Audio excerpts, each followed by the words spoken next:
Good evening and welcome to the special board meeting of the Akron Public Schools on this March 20th, 2024. Item 1.1 is the appointment of Mr. Job Esau Perry as Treasurer Pro Tem. Is there a motion to approve Member Perry as Treasurer Pro Tem? So moved. It's been moved by Dr. Molnar. Is there a second? A second. It's been seconded by Member Hall. Is there any discussion?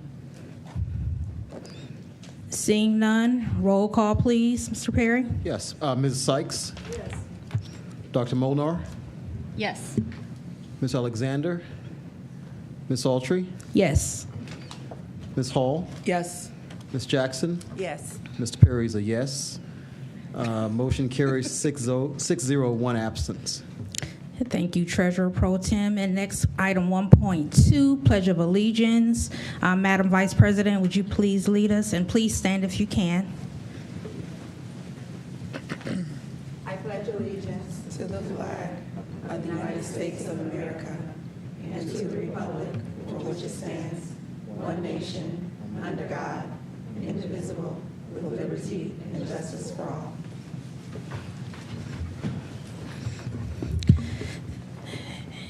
Thank you. And although it's not showing here in our agenda, we do have 3 individuals who have signed up to address the board.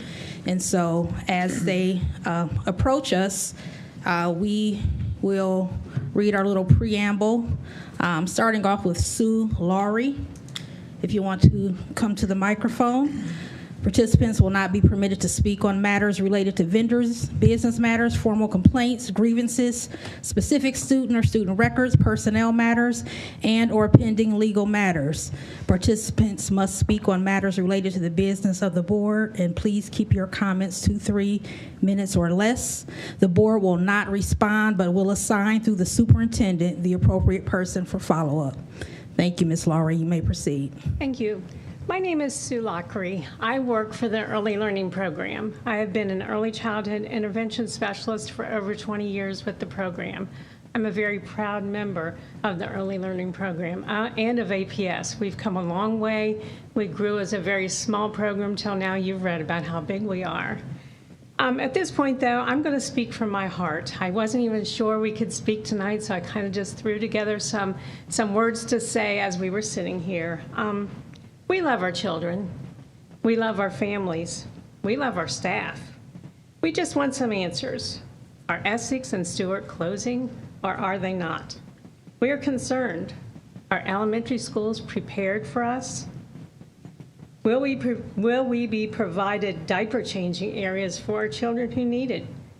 Are playgrounds appropriately sized for our children? Will children be provided access to the gym? Are there appropriate activities we can do in the gym? I don't know if you've seen the gym that we have at Stewart. It's very accessible for all of our children. It's padded. It has appropriate sized toys and activities to do in there. The same as at Essex. We need that. We don't know the answers to these questions. No one has asked us. We really don't know what's going on. What about our staff? With the transfer date closing next week, will our staff be given the opportunity to participate in priority transfers? How can we be if we don't know if Stewart and Essex are closing or not? When I read the agenda tonight and read the restructuring and redistricting plan, it still said in it, may or may not close. When are we going to know? This affects us. This affects our families. This affects our children. We need some answers. We need answers for our children, our families, and our staff. Thank you so much for listening. Thank you. Next, we will have Pastor Harrison.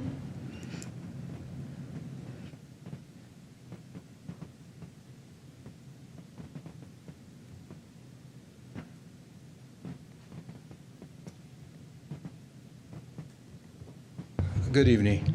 I wanted to speak about changing rules in the midst of whatever we have going on. The ideal that we would take away any opportunity for the public to speak because we could not manage time frames or because we cannot manage subject matters, it's not appropriate to take it away.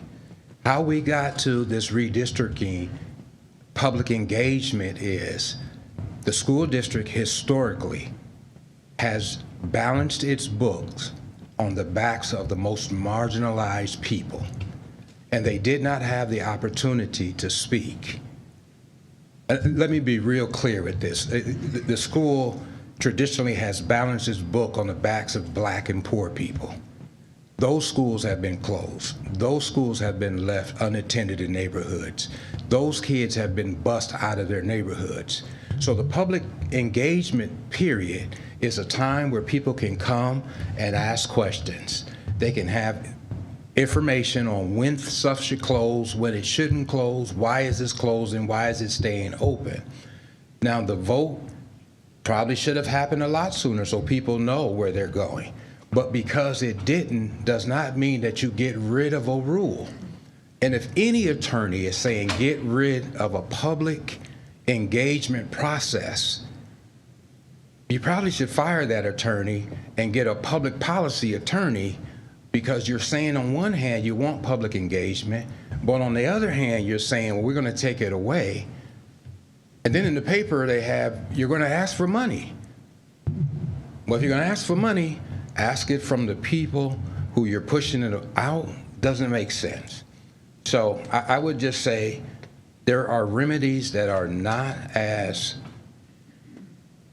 offensive and it's not as drastic as getting rid of the rule.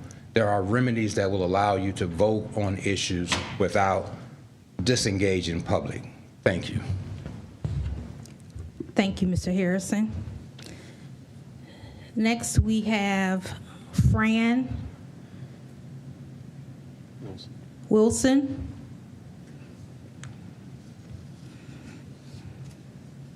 Hi, my name is Fran Wilson. I use they, them pronouns. I'm a queer organizer here in Akron, Ohio. I was a little alarmed when I first saw the Signal Akron and Akron Beacon Journal headlines about public comment and rules changes and redistricting being pushed through in a particular way.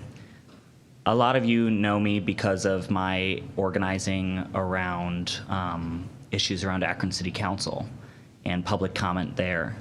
And the last several years, we've seen a slow tapering and tailoring of public access to public buildings and public access to speaking at public meetings. Today, I tried to sign up for public comment, and I appreciate the APS staffer for helping me figure out how to speak today during a special meeting. But it is not accessible when I have to go back and forth and hold my line when I say I do have a right to speak at this meeting from my interpretation of reading as much as I can about your rules and your charter. But to back up, public comment is vital because we put you in this seat. And it is important for us to be at the table and to share our thoughts. And sometimes those thoughts are conflicting and troublesome and hard to navigate. But the public needs to be at the table. And while I'm not a public school, teacher or parent or former student, how we engage with the public is vital, absolutely vital.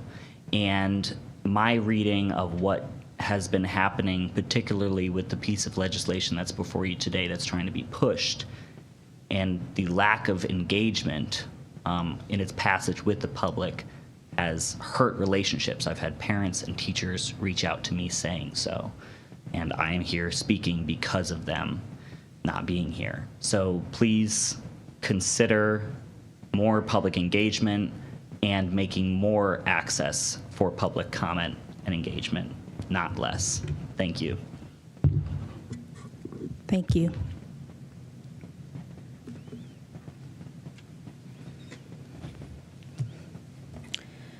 Next on the agenda is item 2.1, which is a resolution to amend Board Policy 51 2120. Assignment within the district. Is there a motion to approve the resolution to amend Board Policy 5120?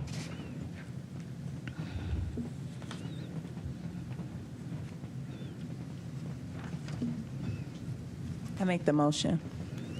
It's been moved by Vice President Jackson. Is there a second?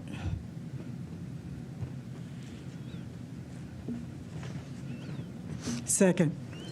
It's been seconded by Member Sykes. Is there any discussion? Dr. Molnar. I have a lot of discussion on this. First of all, bylaw 0131 is what is being used to allow policy to be adopted or amended at a single meeting for an emergency. That's what this was defined as, an emergency. And we have lived recently through emergencies. COVID was an emergency. This is an inconvenience of our own doing, as some of the community members mentioned now. Mismanaging ourselves does not constitute an emergency. The phrase here, board has reason to believe, this is directly from the policy, board has reason to believe will close the schools or jeopardize the safety or welfare of students or employees within the district. First of all, a tornado is what would close the schools. That's an emergency, not this. And once again, as I heard some of the community members say here, we're going for a levy. For a levy, we're going to need trust. They're going to need to trust us when we say, this is an emergency, we need money from you. We're going to need to convince a family who might not have a lot to give us money for an emergency. And we're calling this an emergency of our own doing. It's an inconvenience, yes. There are lots of people here who want to know what is going to be happening with their jobs, with their buildings, with their students. It is an inconvenience, but it's not an emergency. And furthermore, what's on here doesn't even give them those answers. So what I want to say is, there's also critical language within this. So aside from this being an emergency, there's critical language within this that I find dangerous and concerning, including but not limited to eliminating equity initiatives that were intentionally placed in there. And just because this is skipping the committee doesn't mean we should skip the safeguards that are related to being in a committee. If we did follow standard operating procedures and did not change this policy, I'm curious, how long would we even need to wait before this reading would need to be considered a final reading to be voted on? I know we've been discussing this for over 30 days, so is it like 5 days off? What part of this, how big of an emergency is this? And which parts of the proposed resolution is actually in conflict with the current policy? So once again, I'm curious who decides what an emergency is. At the minimum, I would like to motion that this be made into 2 items: to declare an emergency and then consider item 5120. We have not declared an emergency, and then I have a lot to say on item 5120. But first, who has declared an emergency?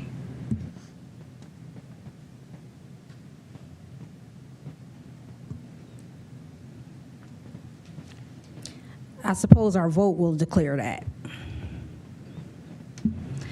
Okay, so since apparently there is no, thank you.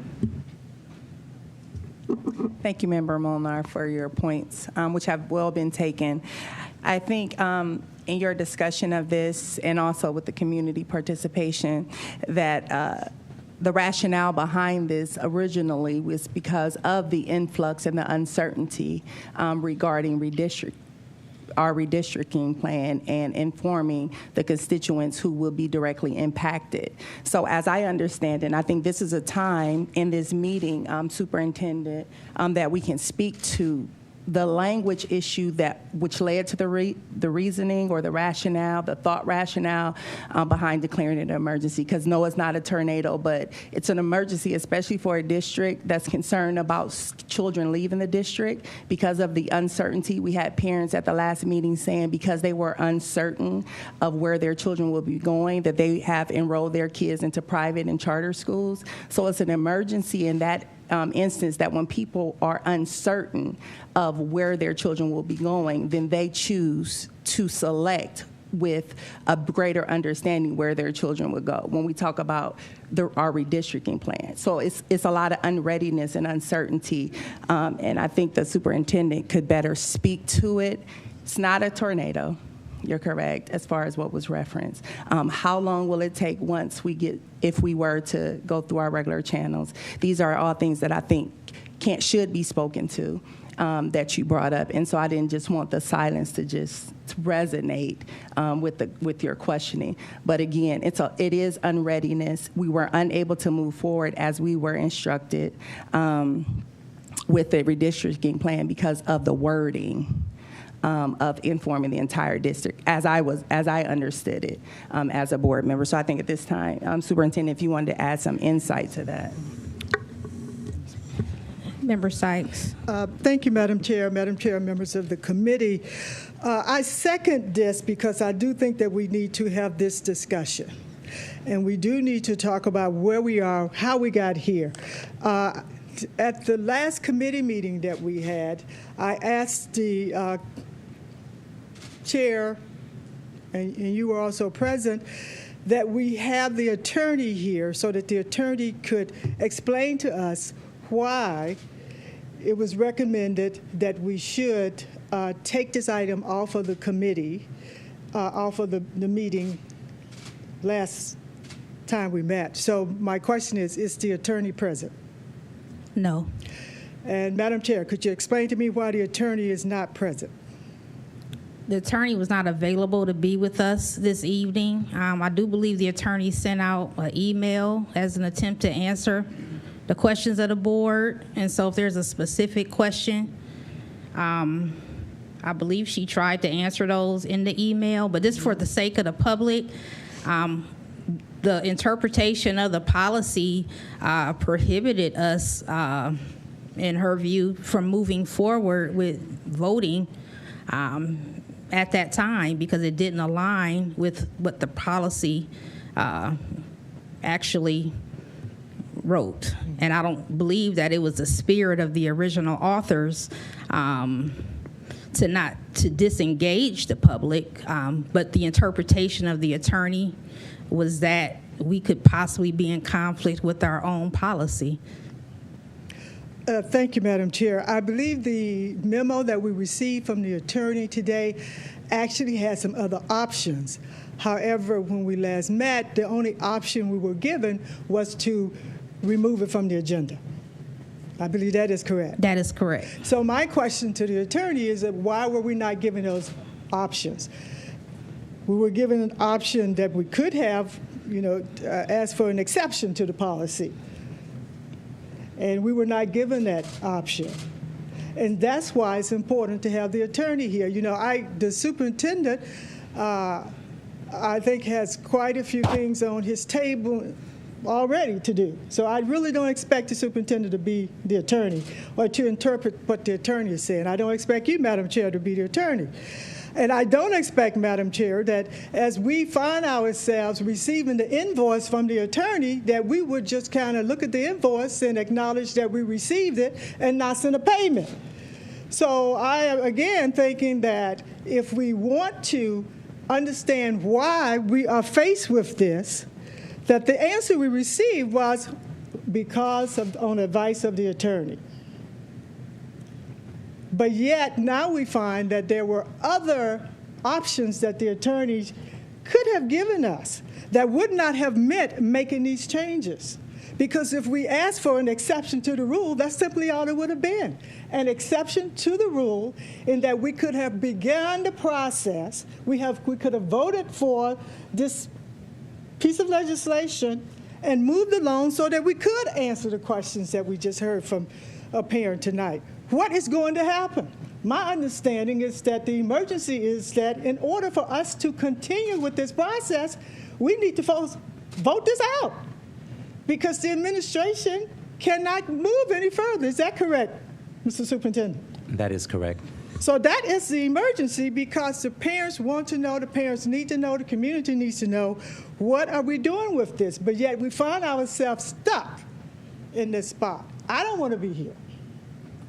There is nothing that I value more than having public opinion. There is nothing that I talk about more than public opinion. There is nothing more than I think is important when we're talking about children, public schools, public monies, than understanding what's happening within this system and public monies. So we have an agenda, we have a piece of legislation here that we have been told that the only thing we could do was to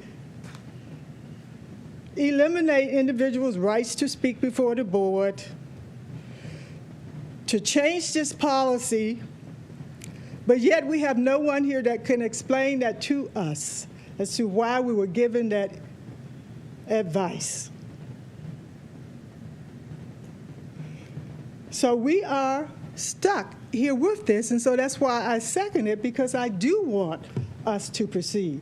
I do want the superintendent and the staff, and I want to acknowledge how much time this has taken. I want to acknowledge that there has been public discussion on this, starting December 7th all the way to today. We had 10 community meetings. We've had 1, 2, 3, 4, 5, 6, 7, 8 various regular meetings that we could speak on this. We've had public discussion. So I don't think that this legislation even addressed what we're dealing with today. This legislation deals with in the event that we don't have the public meetings, in the event that people are not able to speak. I think the community has spoken. We have heard from the community. There's no doubt about that. So this legislation that we are faced with now, it's like I feel is something that's been forced upon us because of the advice that we've been given by the professional that we were paying to give us advice. But yet today, we learned that, yes, indeed, there was something else that we could do. So what are we to do, I ask you? What are we to do? So this is my recommendation. I suggest that we do pass this legislation so that we can continue to move on to process. But I also suggest that this legislation, that this language goes to the committee so that we can review what's happening here, so that we can see if this is exactly what we want, so it can go to the legal committee, that it can go to our policy committee, so that we can say, is this what we want? Do we want the 30 days? Do we want the 30 days to begin at the beginning? If we add some additional information, do we start all over again? What do we do with this? I think that the intent at the time that this was written dealt with that. Now we have a different time, we're in a different place, and we need to have new policies that deal with where we are today and hopefully where we will see ourselves going in the future, but never eliminating the public being able to speak and always giving adequate time for the public to speak. But at this time, with what we're dealing with, I think that it would be appropriate for us to pass this, refer this resolution to the committee so that we can have conversation, so that we can look at where we are, so that we can determine whether or not we are abiding by the hopes and the desires and the instructions, because these are our bosses, the instructions that we are receiving from the community. But right now, what else can we do but vote for this? And that's why I second this. Not that I wanted to, but in case, if we want to answer the questions to the answers that we're looking for now, as I understand it, Mr. Superintendent, we cannot proceed until there is a vote on passing this legislation that would include our redistricting processes and policies. That is correct. So I still want to go on record. I think that the attorney should have been here. I think that it was inappropriate for the attorney not to be here. I do not expect the superintendent to be an attorney. I certainly do not want to be an attorney and do not want to play an attorney. You see, when I talk about legal things, I thought Sunshine Law was illegal, you know. So I am not an attorney, and I don't want to play that role. But I do think that we need to, and we need a better answer as to why the attorney was not here. And if that attorney was not here, why somebody else from her organization, from her law office, her firm could not be here to answer these questions? This is a document that we need an attorney to answer. So I would ask you to vote for this for the reason that I asked you to vote for it today, but know that we will work on this and correct this and make sure that before we get into another situation like this, that those answers are given to the administration, given to the community, and given to this board. Thank you. Thank you, Member Sykes. Does any other member have any comments? I do. Mr. Perry? So I'm trying to understand, if I could, what Member Sykes brought up there. So I think what you might be proposing, if I'm not correct, if I'm incorrect, tell me, Okay. is to pass 5120, but to not vote on the resolution in agenda number 5 tonight. We're not at resolution agenda number 5 tonight, so I don't know yet. But I think that this is the resolution, as I understand. Hey, I'm not an attorney, so I'm doing my best. Is this will help us to proceed with what we need to do as it relates to redistricting. That is correct. I guess if I can, my confusion was that you said approve 5120, but refer it to a committee. Yeah. So, Board Member Perry, Yeah. this, and thank you, Board Member Sykes, this policy was written long before I got here. And so we have really exceeded what the original policy says. However, there were some areas where the attorney advised for us, which resulted in it being pulled off of the agenda, advised for us to do additional things which extended the time. This can be approved this evening. Excuse me. This can be approved this evening with the intention that it will go back to committee so that the committee then can, and the board can then revisit this policy. I mean, even we have recommendations ourselves to the board's policy. And then we can then bring the policy back to the board to be voted on. That would become the new 5120. But as it is right now, we have been prepared for weeks to be able to proceed with redistricting, but at the advice and recommendation of the attorney, that's what we followed. So my recommendation to the board, because if we do not move forward, as one of our parents, employees stated, we've been ready to give them answers, but some of the answers we can't answer ourselves until the board votes on the redistricting process, a policy plan, and then we're able to move, because we cannot tell a parent where their child will go to school. Is for those that are leaving a school and going to another school. We really don't know which school you would be going to. We really can't tell you whether or not you would receive transportation or not, because all of this is contingent upon us proceeding with this and us being able to move forward. So there has been nothing wrong that has been done. It's just that a policy that was written a couple of years ago needs to be revisited. So I've also heard tonight a couple of different things. You know, obviously we have our constituents who are concerned, as you say, Superintendent, that they're, you know, students can't enroll at whatever school they're going to go to. They don't know whether they have transportation or not. And those things are very important to a parent like me who has kids in Akron Public Schools. But I've also heard that, you know, we haven't given the public enough chance to speak about this. And I know there's been community meetings that have been held in the last few months. Can you talk more about those things that have been done? So at each of the meetings that we've held, parents or people at the meetings were able to ask questions. We have even on the website put the presentations and answers to questions where if people had questions at those meetings, we put them in there so that, and all the videos, all of those resources that were used during those meetings, all of that information was put under the redistricting restructuring plan. So it's been living there since December.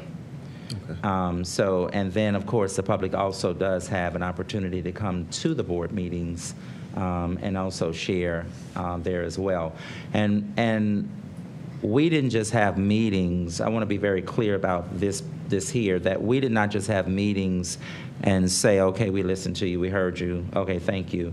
No, we actually went back the very next day, changed our schedules, and I said, what did we hear last night? And how can we still do what the board is asking, but also be able to do what we've heard from our constituents last night? Regardless to, what some information has been put out there, we're listening. I know I am listening to what our constituents have to say. But I happened to arrive in 2023, and we're not the same Akron Public Schools. In fact, we're better than we were 5, 10, 20 years ago. But there are things that we have to address now that not just about redistricting, but systems and structures that we have to address so that we continue to be a viable school district for our community and for our scholars. This is very impactful. I heard parents, when they discussed about relationships and children leaving schools, and teachers who have taught. My mother taught in the same school for 25 years. You become a family. Those teachers that were in my mother's school watched me grow up as a child. Those were like extended family members to me. So I understand when you have worked in an environment for so long with people, that becomes your family, and to have to uproot and move. But these are decisions that have to be made. I don't take delight in having to make those decisions. But when we have to make these decisions, they have to be made. And I am in the position where I am the one that has to make these decisions. But we're looking at these decisions based upon what are we hearing. But we're also basing these decisions upon what are the things that we have to do as a district fiscally and organizationally so that we can continue to be a vibrant school district.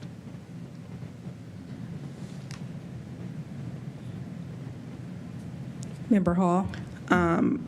I would say I would agree with this also, just so that we can allow the teachers to know where they're going. I think that, the teachers that are already teaching at Essex, those are Harris Jackson teachers. I'm sorry, I'm not sure where Stewart Kindergarten is, what school they're related to, but I think teachers should be moving with these students to these schools that are teaching kindergarten. And I know we discussed that before in other meetings, when I asked, are these teachers that are currently at the school, such as STEM, that are moving to Robinson, are those teachers going to that school? And I personally think they should. They're just changing schools. And, we're also voting on the name too, so I do believe that we should vote on this so that we can get families answers. Because that's one thing to do is you and your staff did all the work, and then we just continue to sit on it. Teachers need to know where they're going to be located. Kids need to know where they're going to be located, just in case someone wants to move from the west side to the north side, to make sure their child can continue to go to those schools. I know I visited Harris Jackson, and that's one of the biggest schools that is being impacted, where some of those students are going to Barber. Mm-hmm. And then Cyberling. Yes, and then the students that are at Essex are going to go to Harris. So if any school needs to, know what's going on, I think Harris Jackson would be, one of the schools too, because they're highly impacted, as well as Firestone Park and the other schools that are being closed. Sorry, I can't. Just coming off vacation, guys. I'm sorry. But I think we need to give them answers today.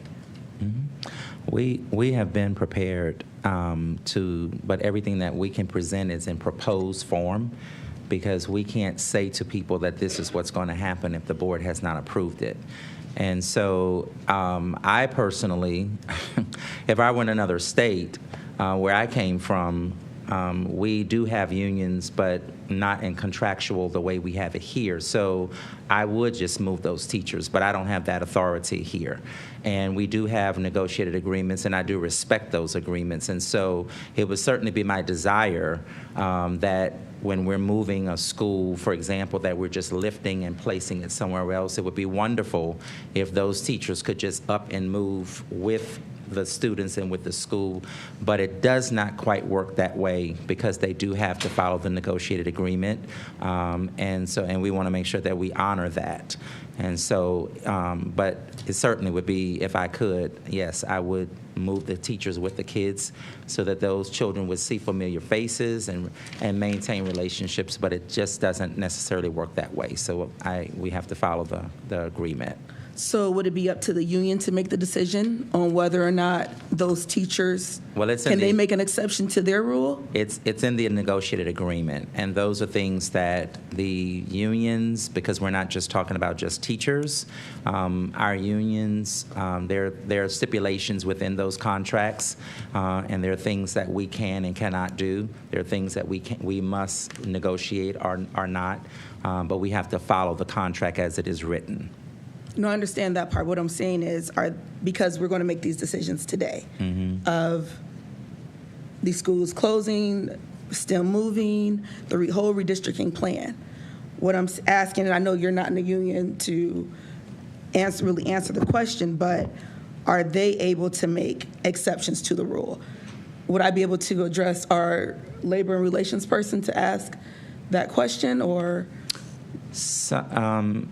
It's not necessarily as easy as just saying that they can, or whether or not they would be able to just make that decision, because again, that we do have a legal binding contract that we have to follow the process, and it's very outlined in the contracts for all of our unions as to what we can and cannot do and what they can and cannot do.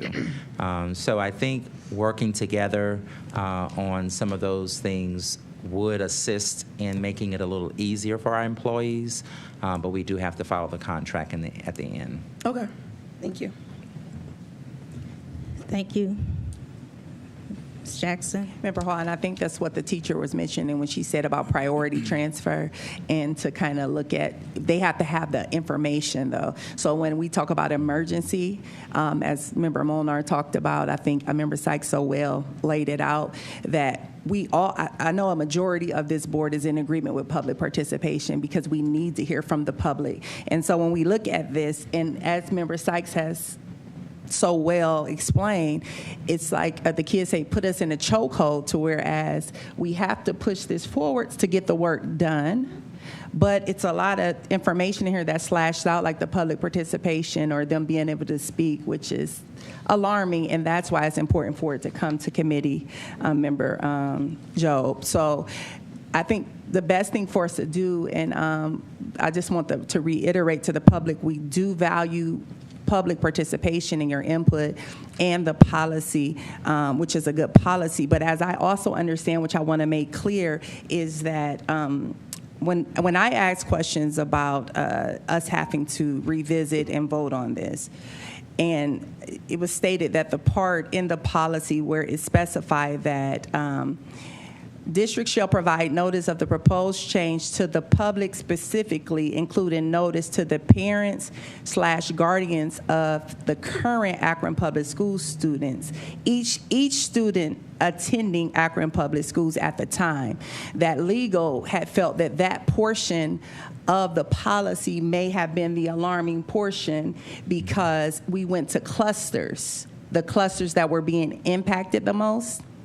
And so as I understood, that led to the rationale that this could be a problem because someone could challenge, because your policy says that you would inform every student in the district, every family in the district, and every student, every family would then have the ability to weigh in. But as Member Sykes listed 11 meetings on top of our additional board meetings that people could have spoke to. But because it seems that we're kind of in a litigious climate of people looking for things to press or stop the work of the board, as I understand it, as it was explained, this was one of the precautionary things that was pushed to us when there were many other ones that could have been. So now we're here. So hopefully we can move forward and still revisit this, as Member Molnar, you said from the beginning, that it comes to committee and we can really review this to ensure that we keep things in place that our past president, Dr. Agor, wrote and put in place so that the community could have a voice and so that we can make decisions for the constituency that put us in our seats. So I just want to reiterate that because I heard the tone of the people feeling as though that we're trying to suppress the voice, and I don't believe, I can speak for myself, and many have spoken for themselves, that that is not the will of this board to suppress public participation. In every committee meeting, I say that the people need to speak at everything, I believe. So again, I just want to really reiterate that this is a board for the people, and we understand that the people has placed us here to do the work as they see fit and they support. So thank you all that shared on today. And I want you to know that I heard you, and I believe my colleagues has as well. But we must move to get the community these answers. And this is why this is not an all within all. When we make this decision, it will be revisited to secure the rights of the people. Thank you. Thank you, Vice President Jackson. This is very well said. Did you have more comments? Yes, I just was going to respond to what she was saying, that also, based on the pleasure of the board, we will be communicating with our families as to the whole redistricting piece so that they clearly know. And then we also will be sending something out later on to the families at the end of the year as well, as just another reminder, because this can become confusing. Plus, it will be on the website under the redistricting restructuring policy as well. And there will be activities and things that will be done with students that are moving from schools so that they have a chance to go and visit new schools. Parents will have a chance to go. So we have a lot of additional activities, but none of that can actually take place until we get to the place where we can move forward with in the process. Thank you, Dr. Robinson. So I believe we heard from everyone on the board. I'd just like to make a few comments since everyone's spoken. Do you have additional comments, Dr. Molnar? Go right ahead. Other people had a second turn, so. I didn't have a first, but I'm the president, and I'll yield to you. Go right ahead. Thanks. So I want to speak to a lot of things that a lot of people have said. First of all, this concept of emergency, again, moving ahead, the may or may not keep a building open will not be solved by removing public comment. We will not know, and it has nothing to do with the union of whether or not we will or will not keep a building open. And so I will have more questions on that later. But I feel like we are being, yes, frozen, held hostage. These are terms that have been used by other people and found things, because every time we ask a question, we don't have an answer. We don't have information. We were asked to have an attorney present to explain this to us. If this is an emergency, if this is important, if this is something that is editable, if this is something, why do we have to make a permanent change? Because I do not believe a permanent change to take away well thought out equity initiatives is our only option. But it is, as Member Sykes said, the only option that's being presented to us, even though we have been asked for other information. Every time we ask for information, it stalls down the road, and that's what's happened. We're ready to redistrict. We need to make a decision. We need to vote. We need to have this information so we can vote. But without the information, that's not transparent to our community. And I have a number of issues with the with the things that are being changed here that I'd love to have a discussion with an attorney about, because I am not as trusting, possibly, as other board members, that if we take these equity initiatives out, we will ever get them back. So one of the things I don't like about this reading is the term periodically. It said at least every 4 years. This was inserted in 2022, and I believe one of our community members spoke of this because of patterns related to stability of practice of the entire district, not just part of cluster, looking at the entire district. Equity requires specificity. The term periodically, what does that mean? I'd like to have an attorney talk to me about that before I just allow this to go through, because this is a permanent change. This is not a resolution to pause. This is a permanent district change that, in theory, could eventually make its way through committee. But if it's passed today, we're doing that today. And then down here, we added and or district. It said the board, and now it says and or district. Why? This was an intentional change. This was inserted. What does that change? How does that change the reading? I'd love to know. There's no attorney here to explain that to me. Current APS students. That was proposed when this policy came through committee in 2022, because it did go through committee, several readings in 2022. It was challenged. It's difficult to identify because of transients. And taking out all of the readings, by giving a 30-day notice, it gives transparency. Multiple readings and public comment provide opportunities for diverse perspectives to be considered. There's so much involved, and equity involves ensuring that everyone has access to the same opportunities, resources to thrive, and taking multiple readings out of this when it was so thoughtfully placed into it, even though theoretically maybe someday it could come back, is just something I'm not comfortable with, because we have created our own emergency by not having an attorney present. We had 2 days' notice. We couldn't get a single person with a license to tell us what this means. We just have to go off of trust that I'm going to read this. I'm not an attorney. None of us, well, Joe's an attorney. But Not here, though. we are not attorneys, and we're supposed to just read this and pass this permanently. I understand that for redistricting, for what we want to do today, in the best spirit of things, likely the worst of the worst is not going to happen. But this is policy. This is permanent. This is forever. And finally, this is the part of the policy that was working. The irony in this for me, if we felt frozen, it's because changes were made. Changes were made because of community response. Why would we take away the piece of the legislation that was effective and helpful? We're not... the evolution of the policy is why we're frozen. Those are contrary terms. And the question that I continue to have is, as we're altering agendas and changing policies and declaring emergencies, I'd like to know two main things. One, which part of this, and this is what we needed the attorney for, which part of this is why we couldn't move forward, and how many days would it have been? How big of an emergency is it? Is it 30 more days to find out if we're going to close Stewart or Essex? Or if we vote on this today, will we know tomorrow if we're closing Stewart or Essex? Because that's what I heard these ELP teachers asking us. I want to know, how big of an emergency is this? Because I don't know, with what we have as our redistricting proposal, I don't know how that conflicts with the policy that's already in place. There's no attorney to tell me how that conflicts with the policy currently in place.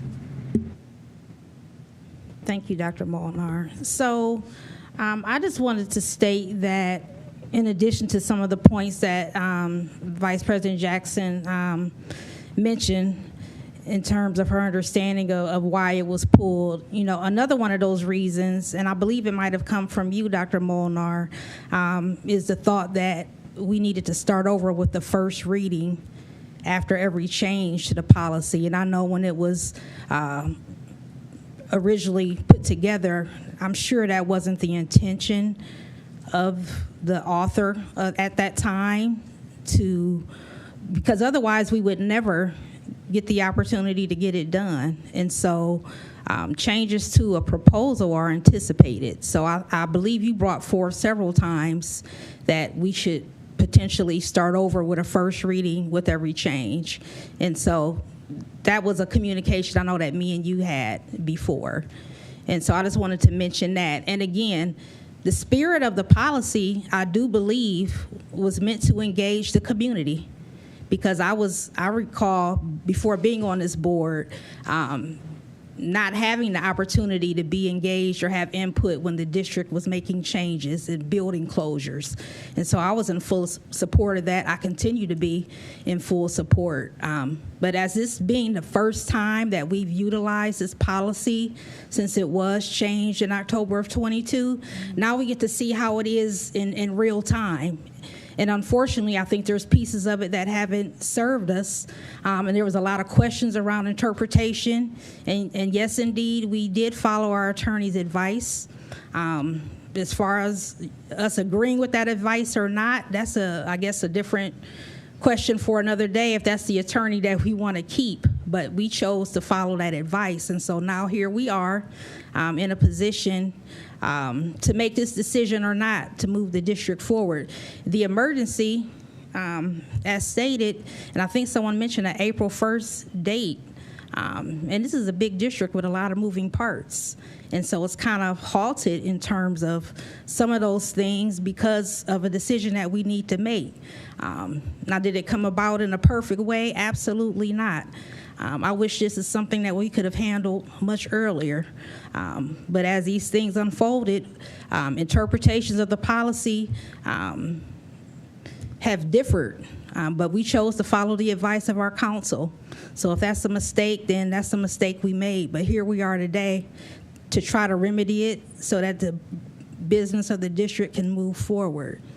And so that would be my response at this time and my comments. Ms. Jackson? First, the main role of the board is a policy-making board. So if something goes through this today, Dr. Molnar, it isn't in perpetuity. Like, it's just not forever because the board has the right to correct this policy. So we're saying that for the order of business to pass this, it's not just going to be a lame duck and nothing happens to it after that, because we are the board. We're in front of the public saying we understand that the public needs the right to speak. What does that have to do with? I'm in agreement with you 100%. I looked at that. I spoke to superintendent today in our meeting, as a matter of fact, but understanding that we're a policy-making board, I said something about the periodically.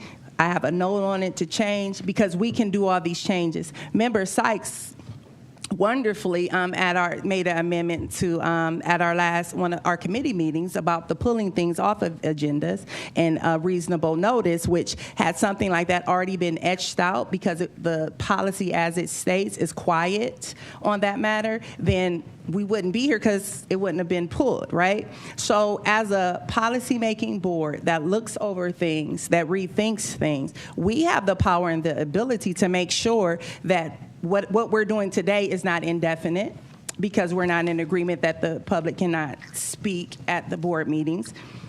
We understand that now we're in this position, and as trusted and elected officials, we have to push this work forward, but not just push it forward and then become absent, and now all of this work that was put into making equitable changes is just gone, right?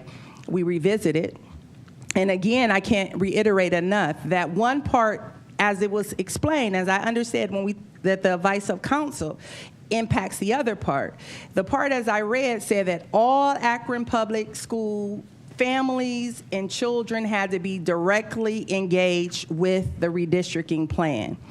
Because the superintendent with the meeting went to specific schools that were going to be impacted, the rationale that council gave, as I understand it, when it was explained, when it was a little shocking with things getting pulled off the agenda, was this could pose a problem because someone could posit that you did not you weren't at King, you didn't go to these various and engage all of Akron Public School students and parents to the same degree as you did just in these clusters. It was alleged that someone could make that argument. And so in order to avoid that, as I understand, I'm not an attorney either, and it would have been great if some legal representation was here, even from the firm, if not one individual, to answer these questions as we keep reiterating it. The reason why I keep reiterating this, because when it runs in the press and when it seems as though the board is not on one accord, I need it to be very clear that I believe this is a board that wants to hear the public speak. I think this is a board that is about accountability. And I know that this is a board that wants to do what's best for our communities. It matters that children and parents know where their children are going. This is the reason that we're saying this needs to be voted on today. When teachers say, hey, I need to know for priority reasons for my transfer, I need to know, are the schematics of the playground, is it going to be feasible for our learners? Are there going to be changing stations? We all know as board members that these are reasonable questions and rationale. And I don't want to belabor the point in this special board meeting because I think my board colleagues have all made wonderful points. Here we are. We need to do the work. Saying yes to this today does not make it indefinite because the role of the board is to write and govern this district through policy. So that is the power given to us.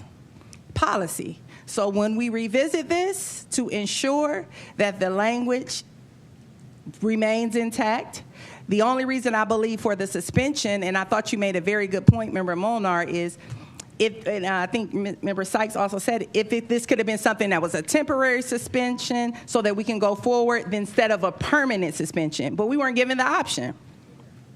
At the time, as I understand it, we didn't vote. The options were given, but this is the one that was taken without the full conversation being had. So as I understand it. And so the reason, that's why I'm saying that, as I understand it, we went with, it got pulled from the agenda, and here we are. We still have to do the work. This is still good policy. And as the board, we can ensure that good policy stays in place. But now here we are with no attorney to advise about why we are here. And the work still needs to be done. So I just wanted to continue to reiterate that it was said because of the conversations that this is why that part was pulled, not necessarily to suppress comments. Thank you, Vice President Jackson. Member Sykes. Thank you, Madam Chair. Madam Chair, I'd like to offer an amendment to resolution number 24030, which is a resolution to amend Board Policy 5120, that upon passage, that this resolution is to be referred to our Legal and Policy Committee. And so discussion. So yes, is there a second to that amendment? I'll second. So there's been moved by an amendment by Member Sykes that this be referred to Legal Policy Committee, seconded by Mr. Perry. So we were already discussing the main motion. So does the board unanimously accept that amendment to this? For the record, I think I still had a motion on the floor about this being an emergency. Was there a And then second that was that one. to your No. motion? I don't know if you made a motion, but it's fine, but I don't believe you made a motion. I believe you made a statement, but I don't think you made a motion, which is a difference. So, it's up to you, Madam Chair. So it's been moved and seconded to amend this policy by indicating it will be referred to the committee. And so if there's no discussion on that. I do have discussion. Madam Chair, I do have discussion. I would say that, and the chair of this committee is Dr. Molinar. Yes. And I am the vice chair. Yes. And I can assure you that this will not go into no man's land, that we will look at this amendment, this resolution, and the amendment, that it comes to our committee, and we will make sure that we put those items back into this, that the public has said they want, that we want, and that it will not take all year to do this, that it will be done post haste. And I believe that Member Molinar will make sure that this happens. And I will second her at all times to make sure that this happens. So I would ask that you, for support of this amendment, and this is a way that we can ensure that it is going to our committee for us to review and to make sure that we include those things that we want, in addition to the things that the superintendent thinks we may need to take a look at with this particular piece of, with this particular resolution. Thank you. Member Hall? Thank you, President Autry. So just to understand this right, so we're going to vote on this today to be moved. Hopefully it passes so that you can then notify teachers, students, parents of the redistricting. Then, per you, Mrs. Sykes, you're going to take it back to your committee to discuss and to make sure that the public has an opportunity to speak. So we will be redoing the policy again, correct? Is that what? Oh, okay. Well, the motion on the floor is to amend this policy with the amendment of Member Sykes. And then we have to do the redistricting vote, if Okay. that. So on the floor now is the motion to approve the resolution, the board policy 5120, with the amendment presented by Member Sykes. That is on the floor at this time. I believe we had discussion about it. I appreciate the amendment. I appreciate the thought that went behind it. It is hopeful and encouraging, and I do believe that you would do everything you could to make sure this goes through. But we are only two people, and anything can happen to anyone. And to also say, No, I'm 5 people. But my objections throughout this entire process, none of it has been, well, until today, none of it has been to the content, it has been to the process. Today, it's about the process and the content. But the process of how we got here, the process of what put us into an emergency, I did not say this needs to go back to first read, this needs to go back to first read. Every week I said, has this been amended? We need to acknowledge it's been amended, because it has been practiced throughout this board to have a second read or something like that. There have been other options. Today, with this, we have been told there were other options. It's an emergency, is what we're being told. And so because it's an emergency, we don't have any other options. And for that, I appreciate the amendment, but I cannot take away the public's comment and create more work when it could have been suspended or something else. Thank you. Thank you, Dr. Molnar. Is there any other discussion? Seeing none, roll call, please, Mr. Perry. Ms. Sykes? Yes. Dr. Molnar? No. Ms. Alexander is not present. Ms. Autry? Yes. Ms. Hall? Yes. Ms. Jackson? Yes. Mr. Perry? Yes. Motion carries 5-1. Thank you. Next, item 3.1 on the agenda is the redistricting and restructuring plan. Dr. Robinson.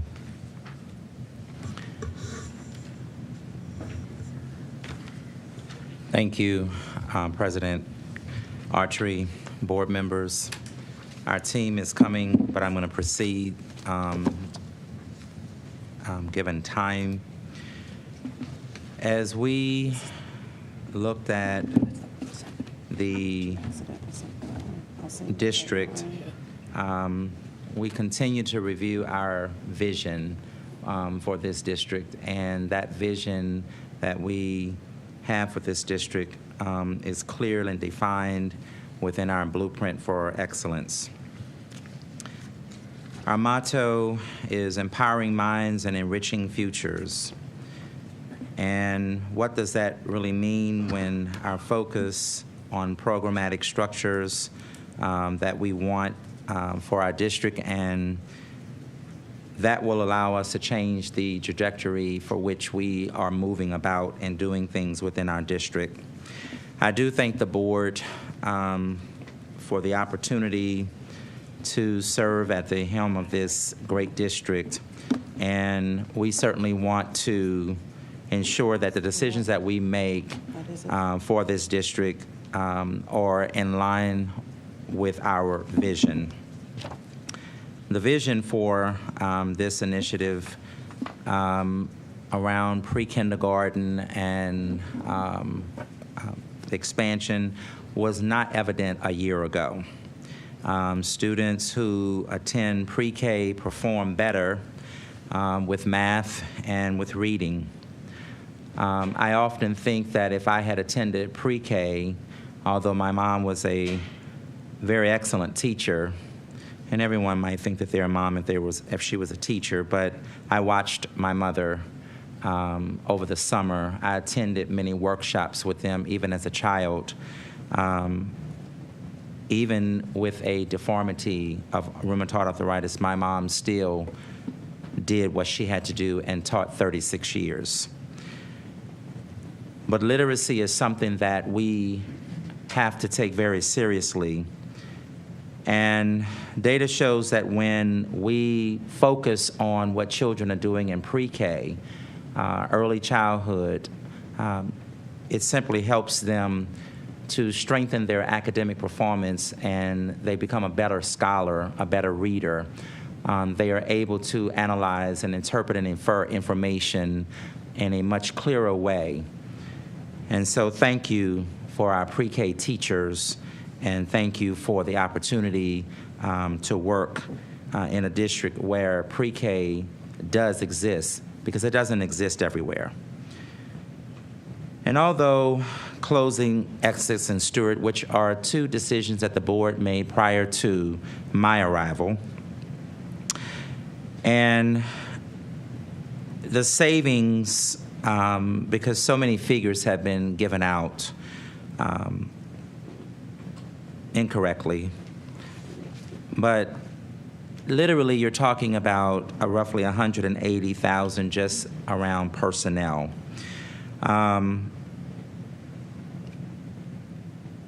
And we still incur costs with having these buildings if we're not going to have a plan for those buildings.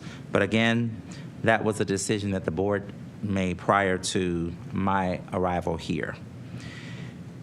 We will still have to maintain those buildings if the board so chooses to remain with its current decision.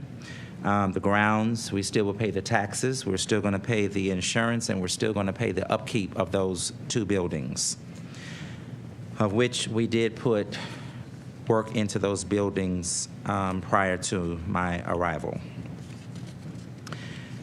So as we talk about Essex and Stewart, which are just components of this redistricting, restructuring plan, the fact that we have these buildings and the reason that the and/or is in the redistricting proposal is because it is contingent upon the amount of students that desire to have this service that we would like to provide to our community.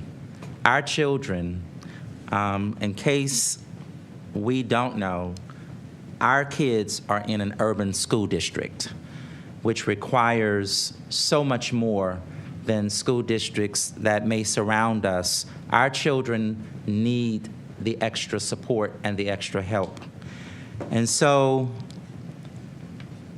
even if the board decides that they choose not to keep those buildings open, we're still able to do minor expansion of about 36 spots, and which would be about 2 teachers.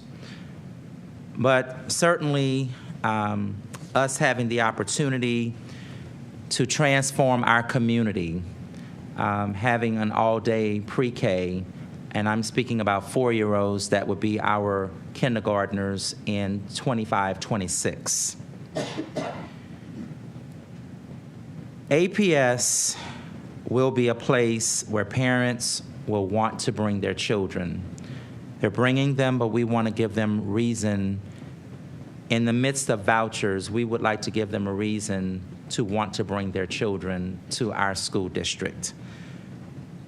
And so I am very grateful when I got a chance to witness our scholars, our pre-K scholars, at the Akron in Action, and they're being immersed into the College and Career Academies model and mindset. If you were there to see it, truly, our children were shining.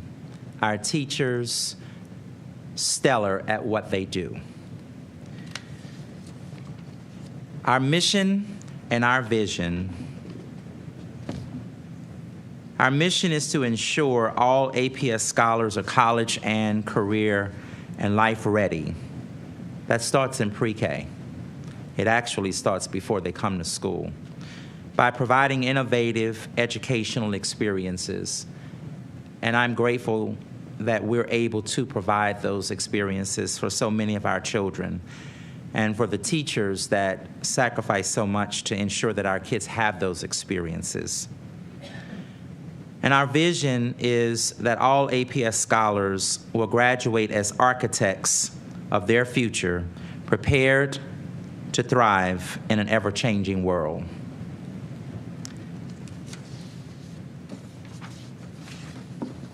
And so a lot of people have asked about the pre-K and the plan that we have as it relates to expanding our pre-K program. And so there is a plan, and it's attached to our blueprint for excellence. And so many were invited as it relates to putting together this blueprint, our strategic plan that's our guide as it relates to the work that we're doing on a day-to-day basis within the district. And so we had a lot of attendance at the planning sessions. A lot of people were invited. Some chose to come, so some chose not to. Some chose to submit their feedback and ideas via Google Forms. So there was an opportunity for involvement. There was a quote in the newspaper that the superintendent didn't have a plan, but there is a plan. He has a clear plan. It's our blueprint for excellence. How we budget, how we spend our funding is in our blueprint.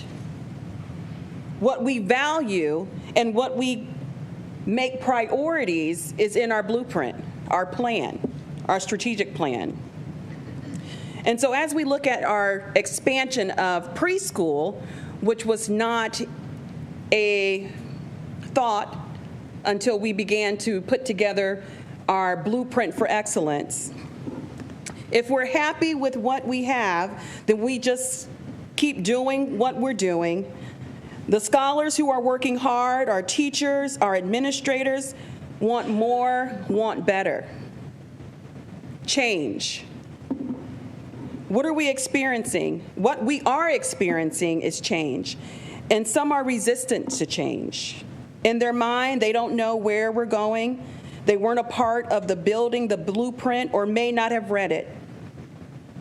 If we recruit, retain, and develop staff and deliver quality instruction, engaging experiences, and welcoming environments grounded in equity, then the community, Akron, APS will thrive. So if we're not successful within our district, if I'm not successful, if our district is not successful, neither is the city of Akron, because it starts with us and our pre-K and our scholars as we bring them up.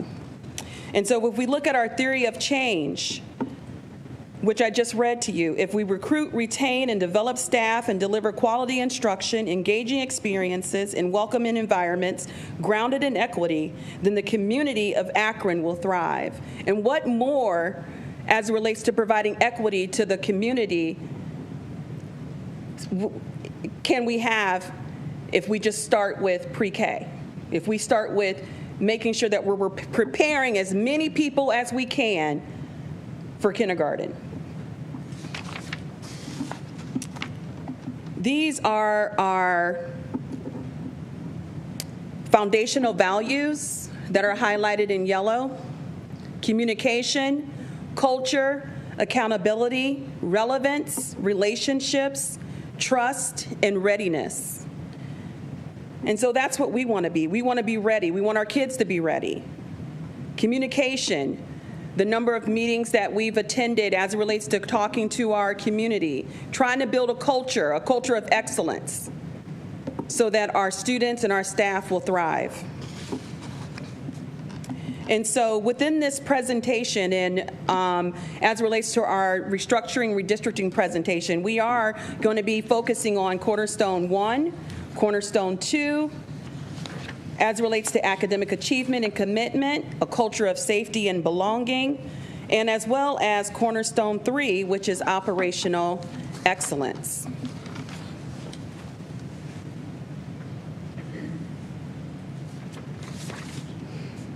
As we talk about the expansion of the pre-K program or early learning program, early learning was the focus in Cornerstone 2, academic achievement.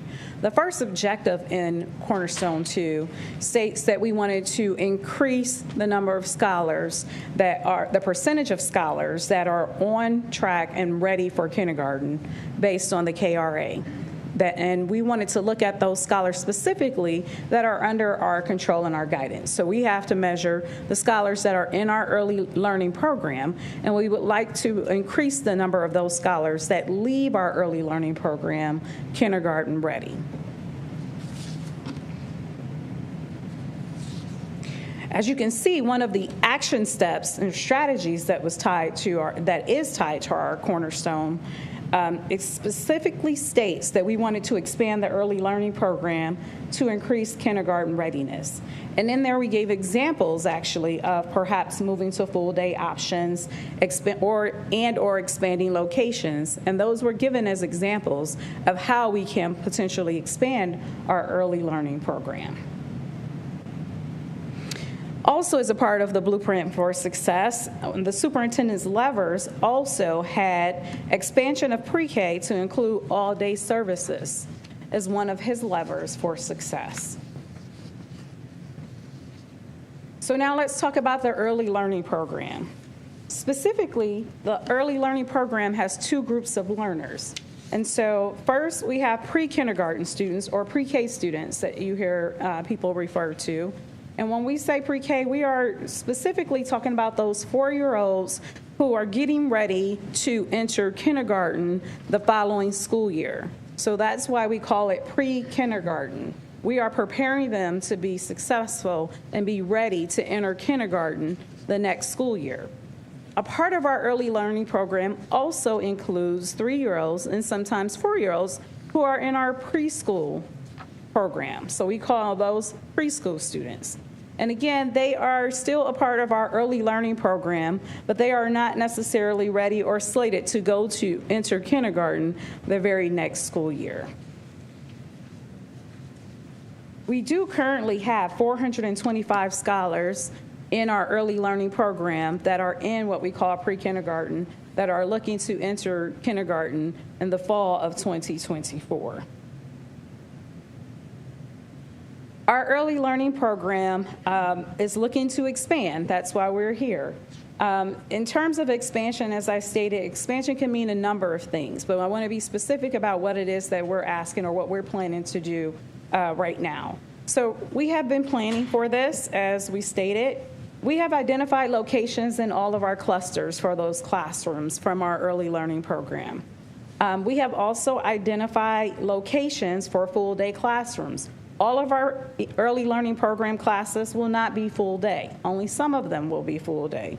And we are also in the early planning stages of expansion of being able to offer full day classes across the district. In order to do that, you need space and you need finances. And so those are two options that we are reviewing to see how could that possibly be done. But we also know that right now we are being very fiscally responsible. We know that we are also looking at a levy. And so we are trying to do an expansion with the current resources that we already have available. So let's talk about our current plan. First and foremost, I just want to note that the board already voted to close Essex and Stewart. That has been determined. That was determined in July of 2023. So we have developed a plan currently to move everyone from Essex and Stewart because we believe that it will be closed, because that is what the current vote is. And so our current plan, that's why I'm terming it our current plan, is that both Essex and Stewart will be closed going into next school year.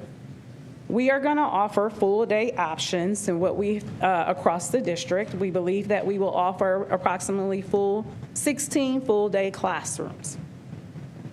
We are going to move the 15 classrooms that currently exist at Essex and Stewart to other CLCs that are in the district.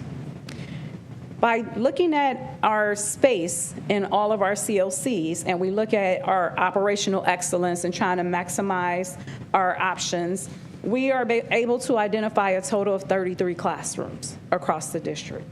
Currently, we have a total of 31 classrooms across the district that includes the 15 classrooms that are at Essex and Stewart.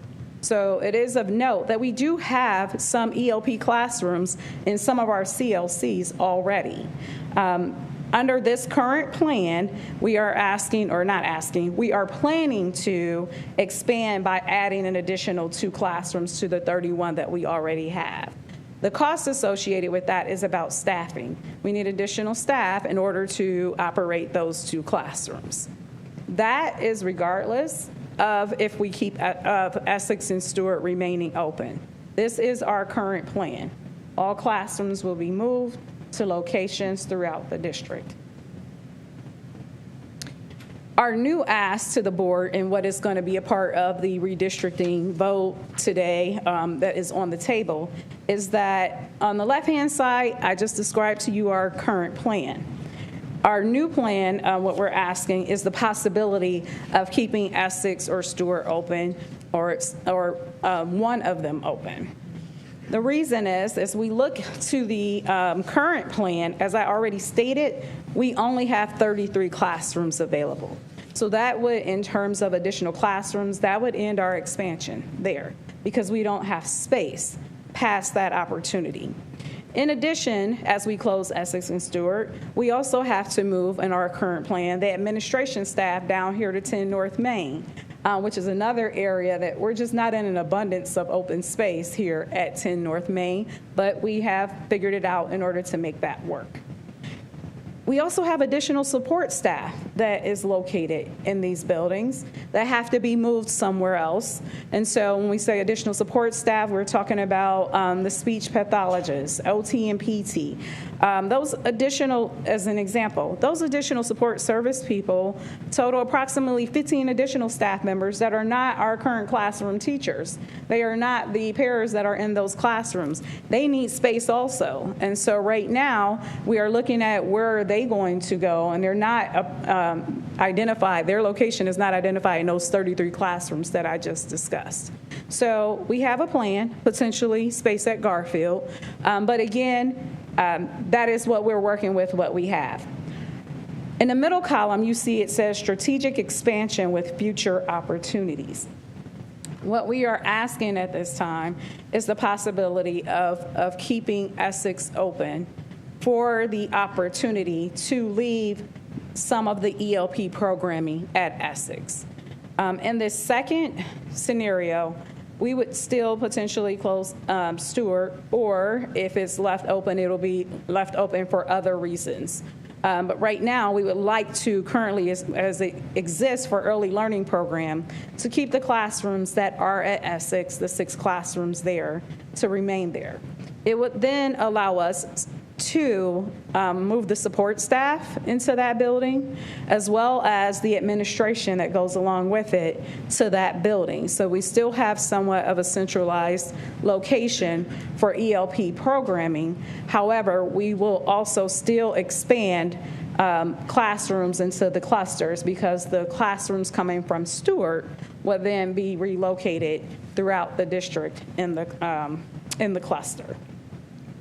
Overall, the cost of this middle plan would be an additional approximate $90,000. What we're looking at is the operation of Essex. That is staff again. So the $270,000 for staff is what we're asking for opening the 2 additional classrooms, and that is an ask regardless of the opening or closing of Essex or Stewart. The $90,000 is the staff, the custodial staff that we have to keep on board to operate Essex, because as the superintendent has already stated, when it comes to some of the operations of the building, we still have to maintain and upkeep the building and things like that, so those costs are regardless as to the opening or closing. The third column over here says strategic expansion with future opportunities. Again, we're limited on space, so if we believe that we will expand even further than 33 classrooms after the next school year, we will need the space. And so we don't know how that will happen, but we believe that by leaving Essex open, it will allow us the opportunity, should it ever arrive, to be able to add additional classrooms.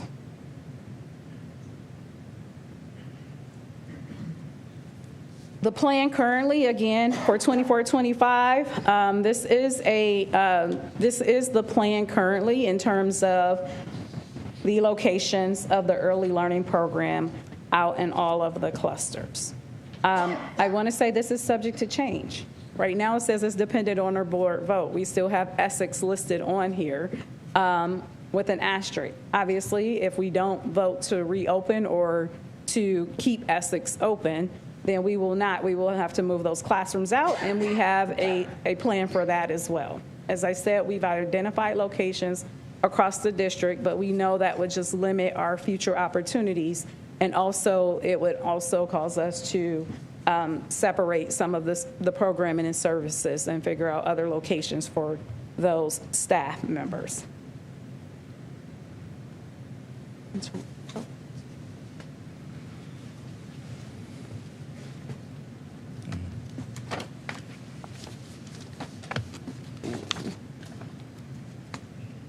That's you, Dr. Robinson.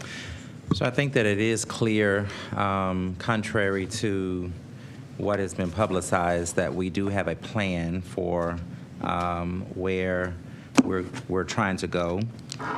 I think that what has been a disruption is that sometimes people don't understand the plan because either they have not read it or they have not been a part of it.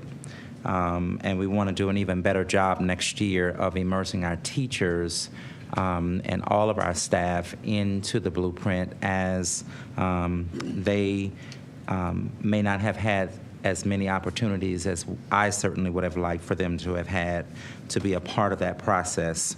But we definitely do have a plan. And I think that we have to also ask ourselves, what is the value of literacy and having literate scholars entering kindergarten at or above grade level? As a former elementary principal, it was certainly, I had 3 pre-K classrooms in my building, and it was certainly important for me to ensure that those kids entered, and every one of my scholars was in poverty or below the poverty line.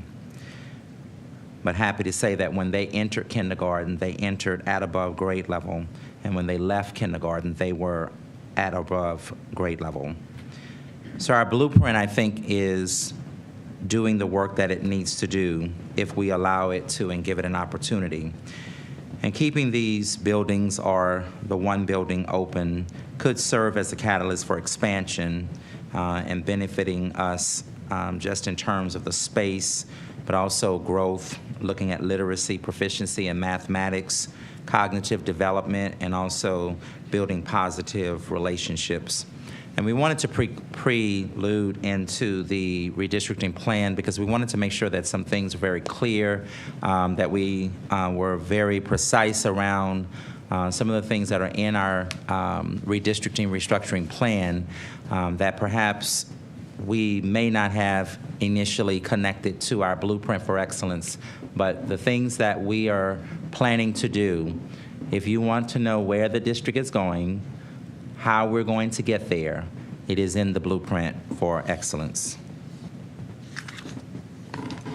All right, our redistricting and restructuring plan, which falls under operational excellence, cornerstone 3. These are a list of our community meetings, which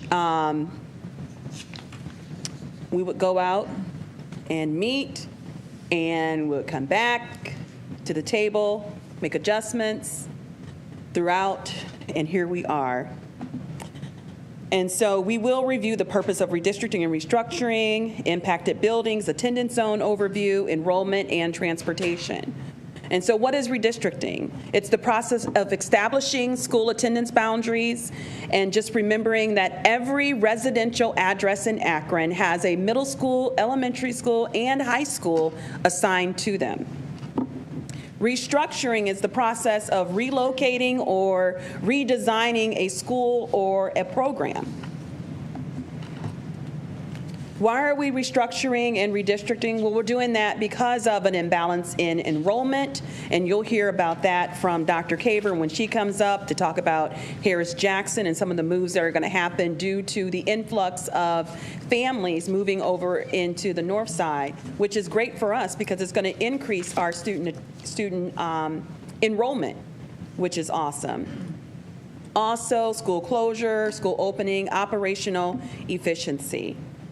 And so as Dr. Caver mentioned earlier, the board voted on the LTOP plan, which included some changes, some building closures. And so for the 24-25 school year, some of the changes that we are discussing involves Firestone Park, Stewart ELP, Essex ELP, STEM High School, OTT, remembering that we're asking to keep OTT open, and then also the expansion of pre-K and programming with the opportunity to expand even more the pre-K program if we were to keep Essex open.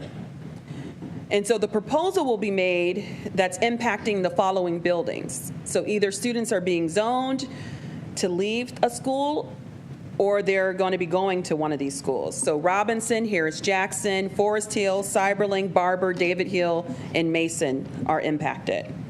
And so who determines the scope of redistricting and restructuring? It's our board. A recommendation is made to the board that redistricting or restructuring is needed, and if the board concurs, then we proceed with addressing the changes as it relates to our operations behind the scene, zoning our bus routes. Mr. Miller would have to go in and identify every student's bus stop.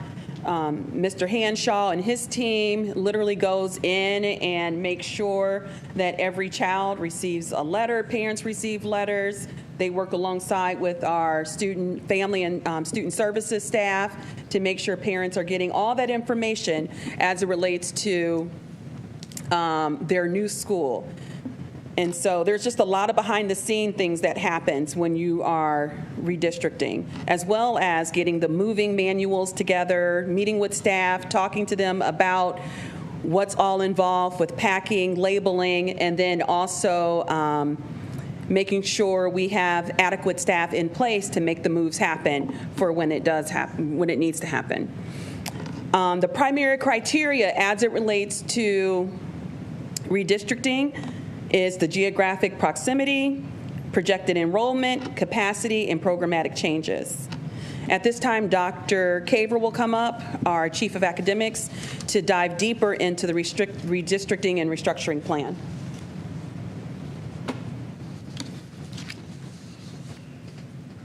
So in our current redistricting and restructuring plan, we are going to, the Firestone Park is going to be closed, and those students will go to Glover, McKeebright, and Boris. With Essex closing, the kindergarten scholars that are there are moving back to Harris-Jackson. And then again, currently the ELP students' classrooms are being moved across the district to various locations. And the same is happening for Stewart. various locations across the district. Relocation. STEM High School is proposed to be relocated to Robinson CLC, and Robinson CLC scholars will be separated and dispersed to David Hill and Mason. We know that this was prompted, as Mrs. Carter already stated, looking at overcrowding in our North Cluster. And so in order to relieve the overcrowding at Harris-Jackson, some of the scholars will be rezoned to Barber. In order to make sure that Barber does not get overcrowded, a very small portion of Barber students have been redistricted or rezoned to attend Cyberling. For continuity of the boundaries, there are a group of scholars that are being rezoned to attend Harris-Jackson and also to the balanced enrollment at Forest Hill. And then finally, again, Harris-Jackson will receive scholars from Essex, their own kindergarten scholars back, and then some of those scholars from Forest Hill. As we talked about in the early learning program, there will be an early learning program classroom in every cluster. And I already showed the buildings that have been identified, but again, that is subject to change. But we are looking at the space for the ELP classrooms based on availability in our CLCs and to ensure that regulations are met for such items as the bathrooms and potty changes and playgrounds and all of those things. So key insights. Letters will be translated for families. We will contact them as soon as we have information and can proceed. As soon as we have approval to proceed, I should say, not information.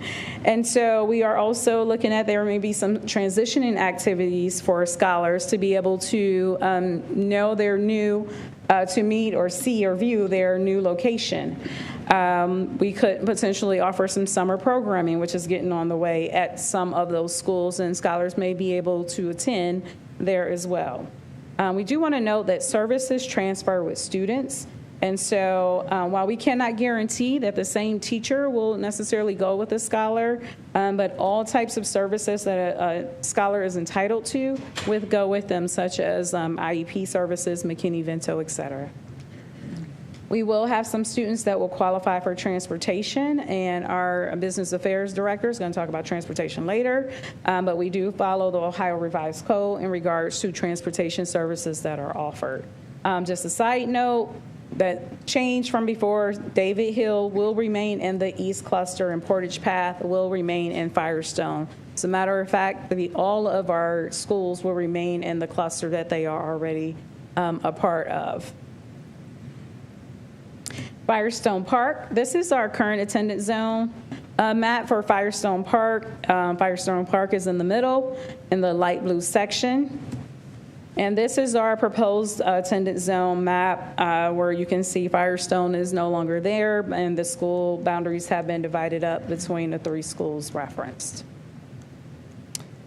Firestone Park will be used for various reasons until the board declares that it is obsolete. Again, we talked about that we have to have the upkeep of those buildings, so we will maintain them as long as they are in our possession. The North Cluster changes. We know that we talked about Harris-Jackson being over capacity at 128% utilization rate, adjusted utilization, and that those Harris-Jackson kindergarten scholars are currently housed at Essex because of the overcrowding. So this is our current attendance zone boundary lines. Harris-Jackson is in yellow, and I want to point out Forest Hill in the light blue, which is actually in the middle of the Harris-Jackson attendance zone. And then you can see the other schools, Barber, Robinson, and Mason, in this area on this map. And so the proposal, again, is that a number of scholars from Harris-Jackson will go to Barber, which is now the orange area, which will also maximize the utilization of Barber CLC. And then just to make a slight adjustment, we have a very small corner of Barber on the right-hand side that will now attend Cyberling. On this map, you also see Robinson and Mason here as well.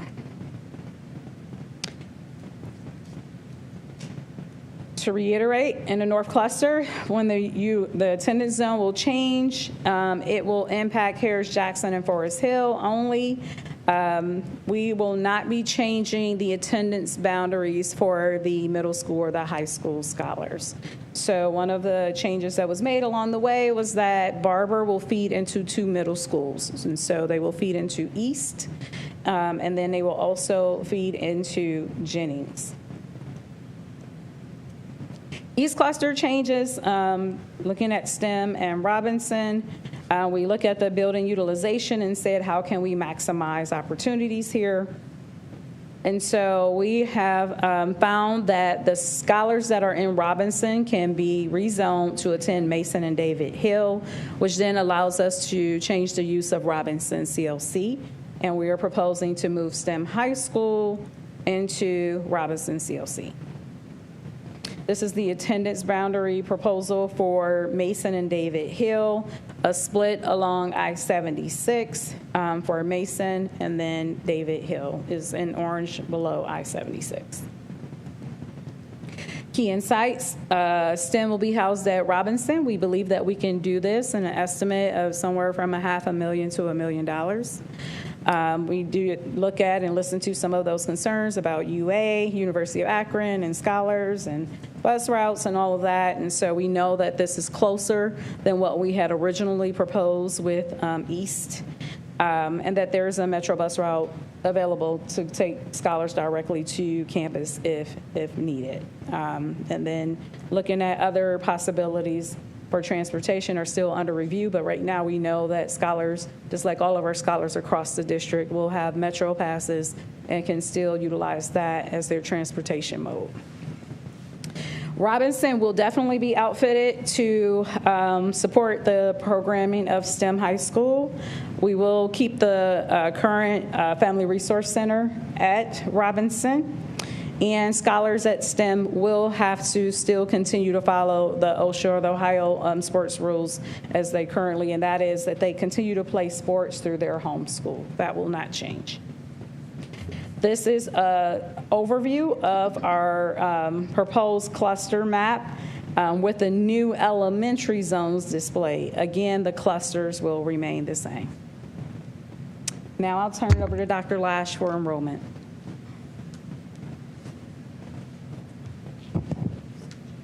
Good evening. And so as you can imagine with the proposed changes, we want to make sure that we communicate with our families, as you've heard, to ensure that they are clear on where their students will attend school, where they will be reassigned, and whether transportation will be provided, and we'll talk more about that.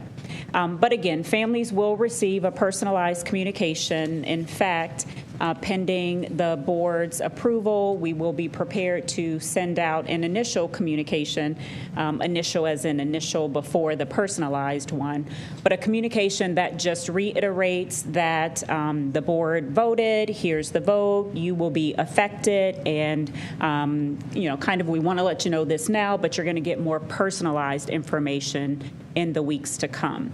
And that's for a couple of reasons, which I'll talk about. But we'll also let our families know that they have two options. They have an option to, well, they have one option, but they do have the option to apply for open enrollment. So they will be reassigned, but if they would like to apply for open enrollment to remain at the school that they are currently attending or to attend another school, they will have that special open enrollment option. And so open enrollment, most of our families are familiar with open enrollment. It typically runs in the fall of each school year. This was the first year that we actually extended it and went to January 15th this year. But open enrollment is based on enrollment capacity, and that's a time where families can request special or can request open enrollment into our specialty schools as well as other schools outside of their cluster. There's also continuity, and it does not apply in this situation, but I want you to understand that oftentimes our students may move, our families move to another part of the city. but they have the means, the transportation to be able to transport their students, and they may request to remain at a school. They've established relationships, that kind of thing, and so we will grant continuity. We will grant oftentimes our families to be able to keep their students there, provided they can maintain transportation. And so with special open enrollment, it's important to note that it's not special that there's some additional requirements. It's special in that it's outside of our normal open enrollment window. And so again, pending the board's vote, we are prepared to get the information to our families quickly and get the link so that they can make their request for special open enrollment if that's what they so choose to do. But after that communication, we will let our families know that they will get a personalized communication that lets them know what their reassigned building is, and again, whether transportation will or will not be available for them. And the reason that comes later is because, again, as you can imagine, it takes time for things to happen behind the scenes in the system to make sure that addresses and boundaries are correct so that our families get the correct letter. And so given that time frame, we will be able to turn around that letter that, again, lets them know the personalized information, what school they're assigned to, and if they are eligible for transportation. Initially, you see a date here of February 28th. Obviously, we're beyond that. That was in one of the other board meetings. But again, as soon as the board has made a decision, we're able to push that out. And once the families get the letter, which we anticipate will arrive the week of April 8th, if the board approves the proposed changes this evening, we are prepared to go to work very diligently to ensure that that happens and that our families get that communication the week of April 8th. Once they receive that communication, that special open enrollment window, we anticipate, and I hate to say dates because we've said them and they have changed, but pending the vote tonight, if we get that communication out, we anticipate having the window open for 2 weeks and potentially closing on April 22nd. So although it will be open right away, families already have the link. I can assure you of that. They're just waiting for the special open enrollment form to open. So it will be open, but we will extend that time to allow our families to receive the letter the week of April 8th. And again, just to reiterate, our buildings that will be impacted, those families will have the opportunity to attend their reassigned building or apply for special open enrollment. And the same goes for STEM High School. If our families would so not to want to follow the STEM High School program, I hope that they do, but they will have the option also to apply for special open enrollment. And at this time, I will turn it over to our Executive Director of Business Affairs to talk through transportation.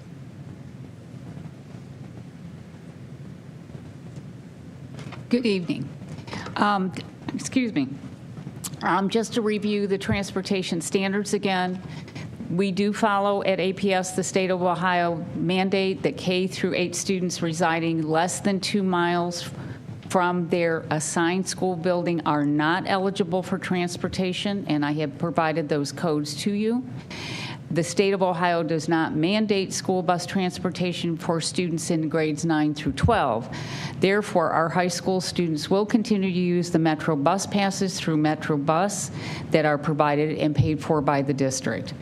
New APS bus routes will be determined based on the new attendance zone, and that refers to the background information that Dr. Lash just discussed. Once we have the actual approval of the board to move forward, students who open enroll are not provided school transport. Safety issues will be reviewed once the required bus service routing is completed, and then special education and McKinney-Vento homeless transportation will continue to be met as required by each individual students that meet those eligibilities. And now I'll turn this over to Mrs. Carter. And so our ask is for our board to approve the redistricting and restructuring plan presented, to keep OTT open for the 24-25 school year, keeps Essex and/or Stewart open. Approve moving STEM High School to Robinson CLC, and approve the name change to NIF STEM High School at Robinson CLC.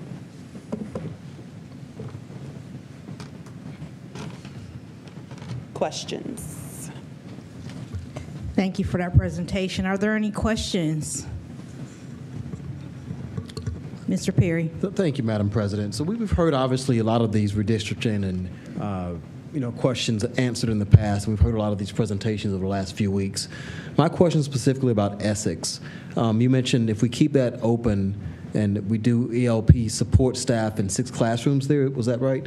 Yes, so the 6 classrooms that are there would remain there, and then we would also have a space for the support staff that's needed there to support all of our ELP classrooms throughout the district and some of the classrooms that are housed there.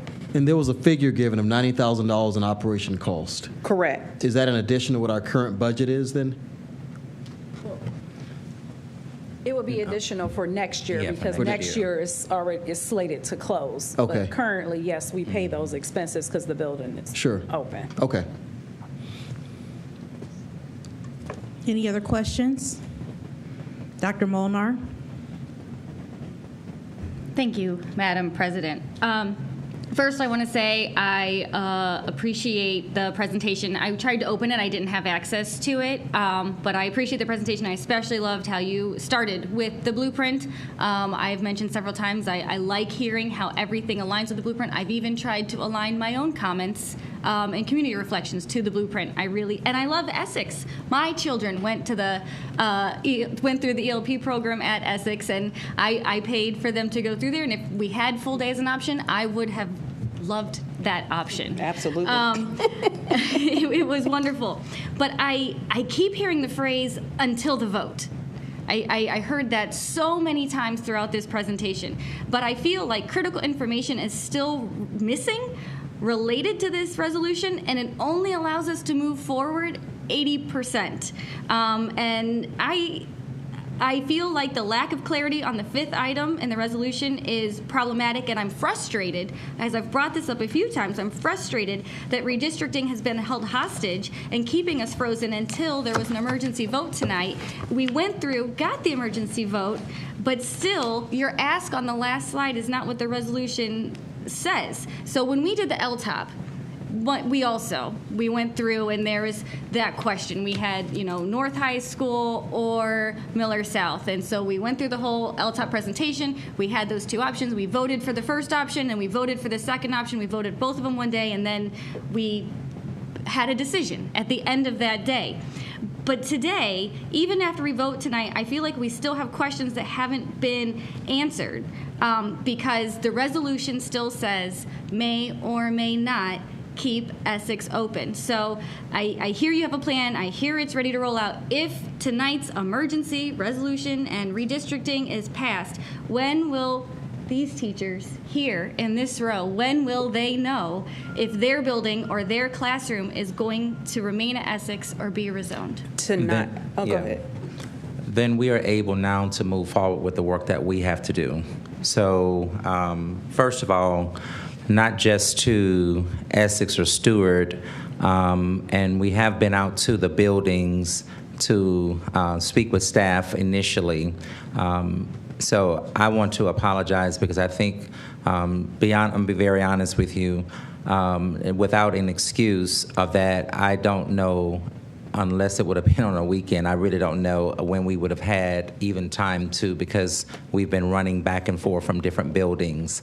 But again, I do apologize that we didn't come back. Just really, we would have had nothing to say other than we just don't have any information just yet. But sometimes just hearing that, sometimes it's just, even though it's not what you want to hear, it's still comforting to know that, hey, you're not just hanging out there. So I do apologize for that. But we then can begin the work where we then would be going to buildings to inform them, to give them more information. Now they can begin to put in for transfers, all of the things that go along with a building closing or someone teachers being able to transfer, now they can do that. And that starts April 1st. But we can't necessarily do anything and tell people where they're going to be going because we don't know that now. In terms of where their classroom might be, that information we still wouldn't be able to tell them tomorrow or next week because there's a process that we have to follow, which is outlined in the union contract, the negotiated agreement. So we have to go through that process, and then human capital will begin to do what it needs to do. So hopefully by May, we can let people know.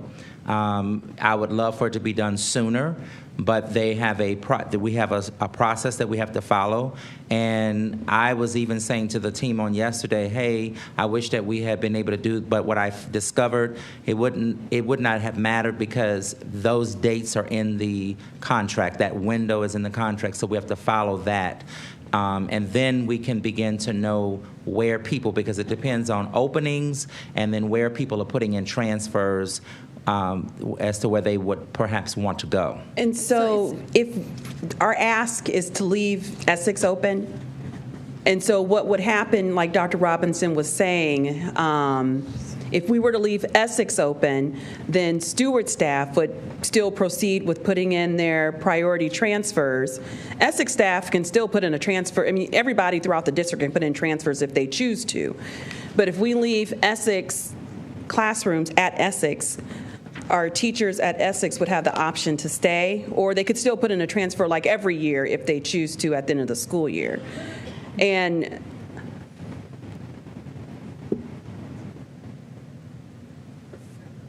what? Go ahead. We're prepared to make that decision immediately. The request is giving the superintendent flexibility to determine if we want to use this building or that one, Essex or Stewart. We believe right now our request is Essex. It also, the request is written in the way that it is, saying may or may not, because it gives him still the flexibility to close Stewart next year, or if we were to expand, or we just, got a windfall of money or something and was able to open additional classrooms beyond what we need in Essex, that we could operate Stewart. So that's why it says may or may not. But our current plan I'm just explaining the may or may not part of why it was worded that way. But our current plan is, as we presented tonight, is that if we get a yes vote, we are prepared to immediately notify the staff that we are planning to leave Essex open for the 24-25 school year. If we get a no vote, then we are prepared to proceed with what the board has already voted on, which is closing Essex. And again, the staff can be immediately notified. I'm pretty much giving them notification now. Depending on what the vote is, that's the answer. And so then there will be other locations that are those classrooms are moved to. So let me follow up on that because that was a response to my question, and I have something for each group. So first of all, the may or may not, a no vote, and this is what has been holding up the redistricting until now.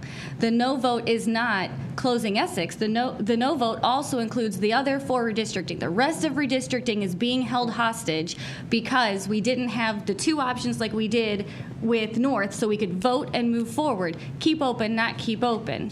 So that is part of the issue here. And if your plan is after today to keep it open, I don't understand why the resolution doesn't just say keep it open. So that way, that is the clarity.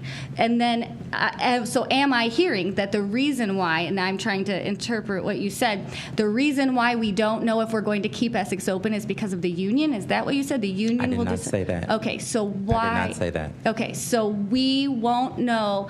When will we know how many classrooms will need teachers in Essex? When will we know how many teachers will be in Essex? So you currently have classrooms in Essex. If you vote, which you have already voted, you voted in July to close the buildings. So the buildings are closing. If you allow us to keep Essex open, then those teachers can stay there if they so choose to. It also allows, if we have additional scholars whose parents would like for them to go to full day or half day pre-K, it will give us even more room to expand if we have the student population. But we don't know what we're going to have until we're able to proceed and then open up registration so we can know how many kids we really would have. So that just allows, again, for us to have the flexibility to be able to proceed without us having to come back to the board and ask permission. Can we use this building because we have X number of students whose parents would like for them to be in our pre-K program? Are we able to use the building? I mean, either way, the board's pleasure, we're going to proceed with whatever you allow us to do. But that's why we have the caveat in there and/or, because you've already voted to close these buildings. They're already closing. These teachers are already moving. But if you allowed us to keep the building open, then they wouldn't have to move if they didn't want to move. And it also would allow, if we had an influx of students whose parents wanted them to have pre-K, then we would have somewhere for them to go. But right now, we would have a waiting list, and/or we may have to turn people away if we fill our own classrooms and we don't have any other space. So that strictly is a caveat of ask, can we use that building, because you've already voted to close it. Member Hall. Thank you, President Autry. Now, we keep stating that the board last year voted for Essex and Stewart to be closed, right? So why wasn't it addressed then about when where teachers, teachers knew that if the board agreed to close Essex and Stewart, then teachers at those two schools kind of had a notion that they would have to put transfers in, right? Correct. So with Dr. Moliner, I don't know if I understand correctly, you were here last year. Why wasn't this brought up for teachers last year? Why wasn't it brought up that, yes, teachers, we're closing these buildings, we need to find placements for these teachers? Why was that brought up So last because year until just today? Because administration is asking to keep the building open, so teachers that would leave and would go to another building would like to stay in their classrooms if their classroom is going to be available, and they would like to know if their classroom is going to be available, and they would like to know when they will know if their classroom is available, because they've decorated it and, it's theirs. I understand that. So what they're saying, correct me if I'm wrong, you're asking to keep Essex open, so that means those teachers will stay at Essex? Or do they have to do transfers too? That's their choice. If they want to stay, if they want to, would but be able they're to stay. able to stay at Essex. Yes. So the teachers at Stewart are the ones that would have to put in transfers and go elsewhere. Yes. And that's the decision that you're making with your redistricting plan.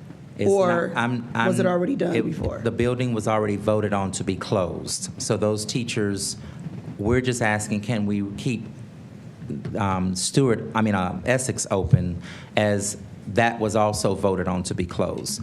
So we're not, the reason I put the caveat there for and/or is we don't know. Like, we may get an influx of kids, which I hope we do. Same here. And Akron I hope we Akron get is so many growing. that we don't have a place to put them, right? But we don't know until the redistricting cannot move forward until the board either votes yes or no.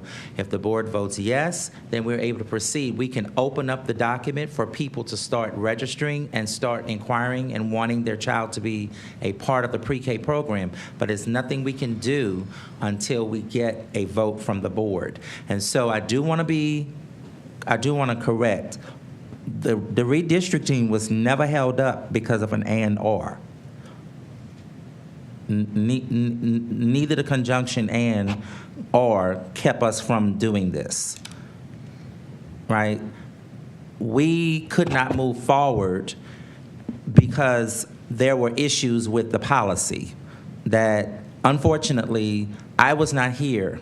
So I'm following the roadmap that is presented for us, and I'm doing the best that I can do with what I have to work with. And so we have tried to do what we can do. I'm sorry that this is where we are, but we are now in a posture where we either make a decision or we don't. And if we don't make a decision, please be assured that there is going to be a litany of things that are simply not going to get done, and it would cause complete chaos in a district where it really doesn't have to be. So I would like for us to be able to get through, bless you, I would like for us to be able to get through this. You know, there are things that we certainly would be able to do differently once we have a policy that we can now follow and proceed with, and it's clear, and there are no issues, and then we are able to move forward. But it is not fair that our teachers have had to wait, our parents have had to wait, our kids are anxious, we're anxious, and we're doing the best that we can do, but we cannot move forward until we get a vote. And so I want to be clear that the fact that we put, because that caveat was put in there at the last presentation, but we're simply wanting to make sure that we don't make any mistakes, that we don't violate any policies. So, and we're simply asking, you can tell us no, but I'm hoping that because literacy is important, I'm hoping that because early learning is important to the children that we service in this urban district, that we could have the opportunity and flexibility to be able to use that building because we have it. We're still going to pay the taxes. We're still going to pay the insurance. You're still going to pay the upkeep, the grounds, and everything else on an empty building. Follow-up. So if what you're asking for is to keep the building open, why is that not what the resolution says? We have a first and final read. We did the emergency vote. We changed the policy so we could have this resolution say anything. Why are we left with a resolution that is indecisive? Well, perhaps you need to indecisive ask your resolution. attorney, because that's who I would love grafted to. it. She's not here. Well, I asked her I to don't be think here. right now that that's the issue that we should be focusing on. I think right now we should be focusing on us getting through this redistricting process, and then all of those issues that are problematic, then we can always go back and fix those things or correct those things, because they can be reversed. But what I'm asking is that we can please get a vote on the redistricting so we can proceed and be able to move forward. And these things that maybe were hiccups in this experience, I mean, I'm apologizing for stuff, but I'm at the helm of an organization, so I accept it all, even though I don't have anything to do with it. But I just want us to get through this so we can let our teachers know, because it is not fair to the teachers and the parents and the kids that we have just been waiting. Madam Chair, may I just add one thing? Member Sykes, go ahead. Thanks, Madam Chair. And I would have to agree with Dr. Modernard. So I think that this line may or may not, it is problematic because it does not give a time. So again, it does go back to legal.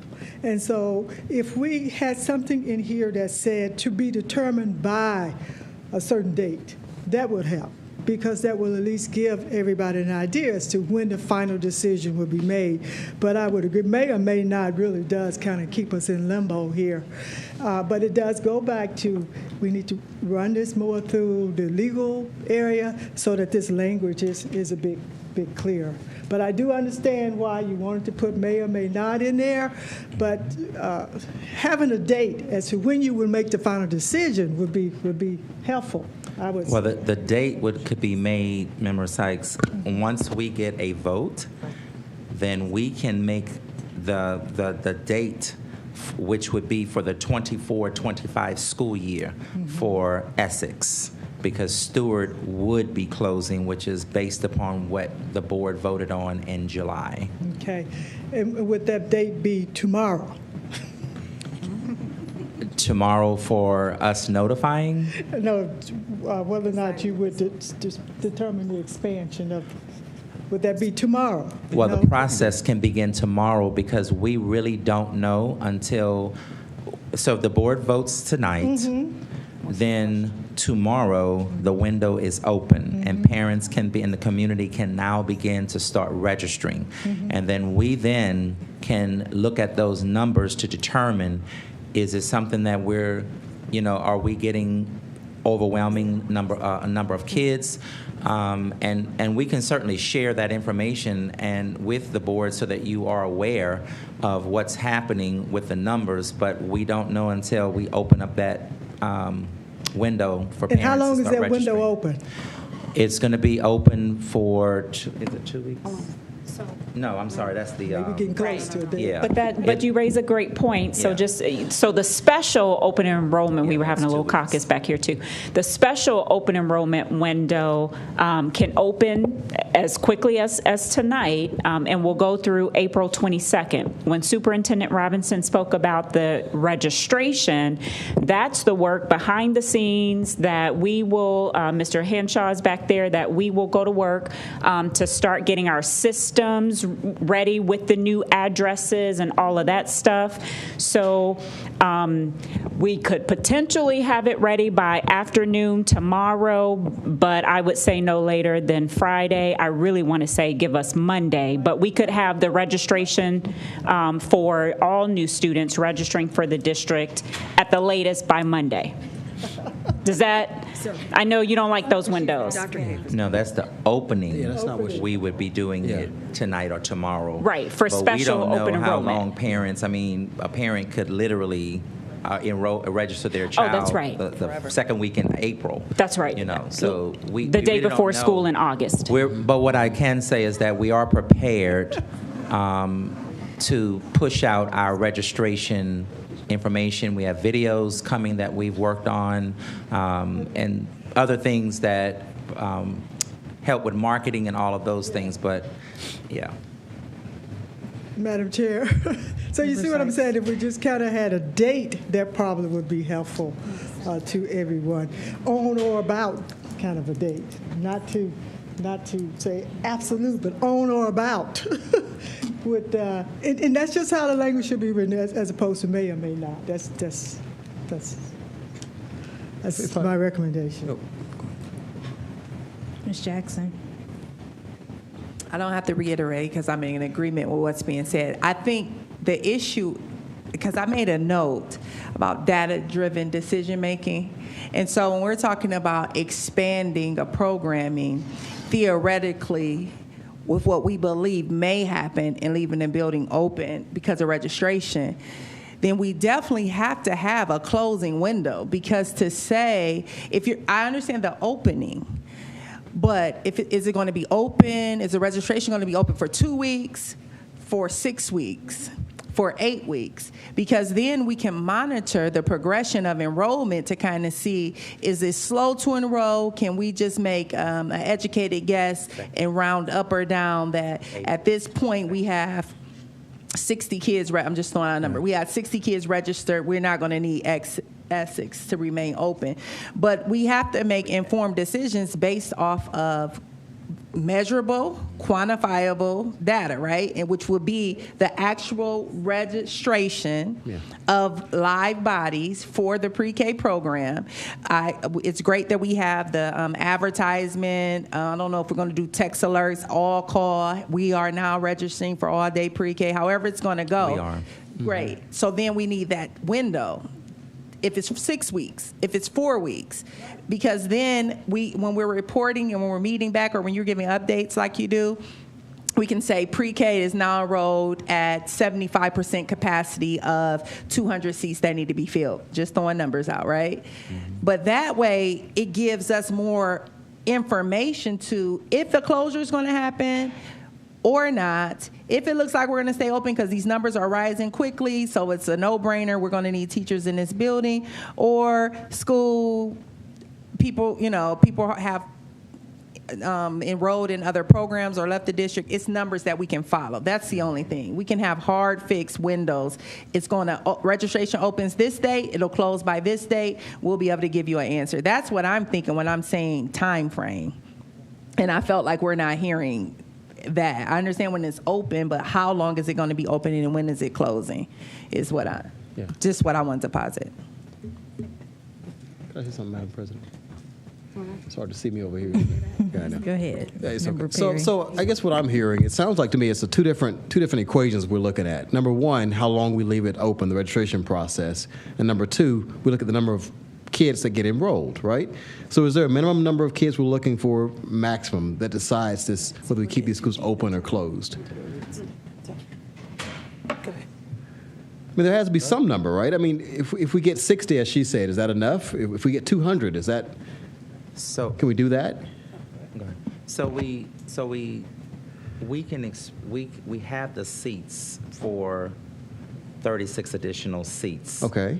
Right, which would be the 2 classrooms that, if you decide that you want to keep Essex and Stewart closed, that's as much as we can expand. Right now? Right now. Okay.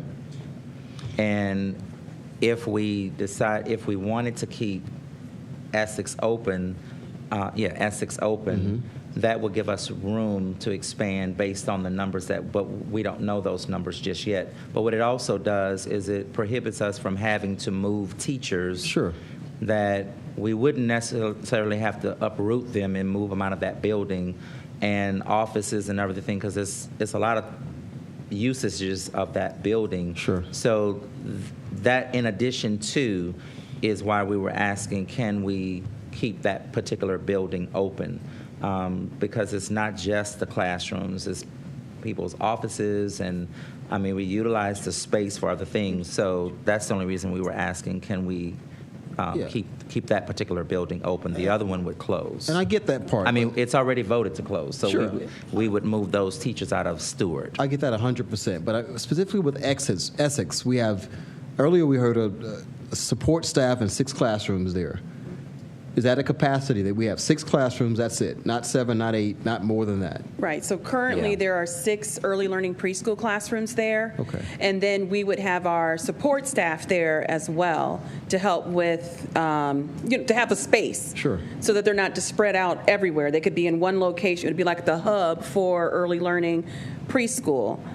And then having Essex will give us the opportunity to expand even more, like maybe not for the 24, 25, but even down the road, even more in 25, 26, we can even fill up the building with early learning preschool. So we want the opportunity to expand as it relates to the number of early learning preschools that we're offering, but that's going to be difficult if we don't have a building to do the expansion. So we're already expanding by changing classrooms from half day to full day, and then adding the 2 additional classrooms. We have the ability to put early learning preschools throughout our clusters, so that every cluster has ELP. But we do want the opportunity to continue to grow, because the more we grow our program, hopefully the more people will stay with us as relates to, if they start with us in pre-K, we hope that they'll continue on with us in kindergarten, 1st, 2nd, 3rd, and throughout. Member Hall. How many students can fit in Essex? Like, what's the capacity? There's, how many? Oh, go ahead. Go ahead. No, sorry. There are 15 classrooms, 15 or 16, 15 classrooms at Essex. And how many kids are in each classroom? Right now, so pre-K you can have from 10 kids in a class up to possibly 18 kids in a class. There are different types of pre-K, not pre-K, I'm sorry, I should have said preschool programming. So there are different types of classrooms, and those sizes are dictated by the type of class that it is. So it gives us an opportunity to expand by classroom if we keep Essex open. I was trying to figure out when was appropriate to come over, but I want to reiterate our ask that was in our presentation today, and that was, I think, will partially answer part of your question, and that is that our plan with this vote is to keep Essex open. So in terms of when that decision would be made, right now, as of today, after the vote is done, then we have answered the part about Essex. So that's why I said partially, because the presentation stated that we would keep Essex open if the vote is a yes. Stewart, that's not for me to say, but we can put a date on it in terms of a decision made of whether it's open or closed. And I don't know if that's June 30th or if that's June 30th of 2025, to give us an opportunity to see, the reason I said 2025, to give us an opportunity to see with the revamping and the revitalization or restructuring of our ELP programming, as the superintendent was saying, do we have more interest? Is the community growing? Do we have more people enrolling? And it gives us an opportunity, and is there funding? And that gives us an opportunity to determine if there is use for that building. But our current plan for, I shouldn't say our current plan, our current proposed plan for tonight is that in the 24-25 school year, we would not be using Stewart for the operation of the ELP programming. However, we will be using Essex upon the vote and approval vote in the 24-25 school year. So back to my first question, we can put about 250 students at Essex. Would that be correct?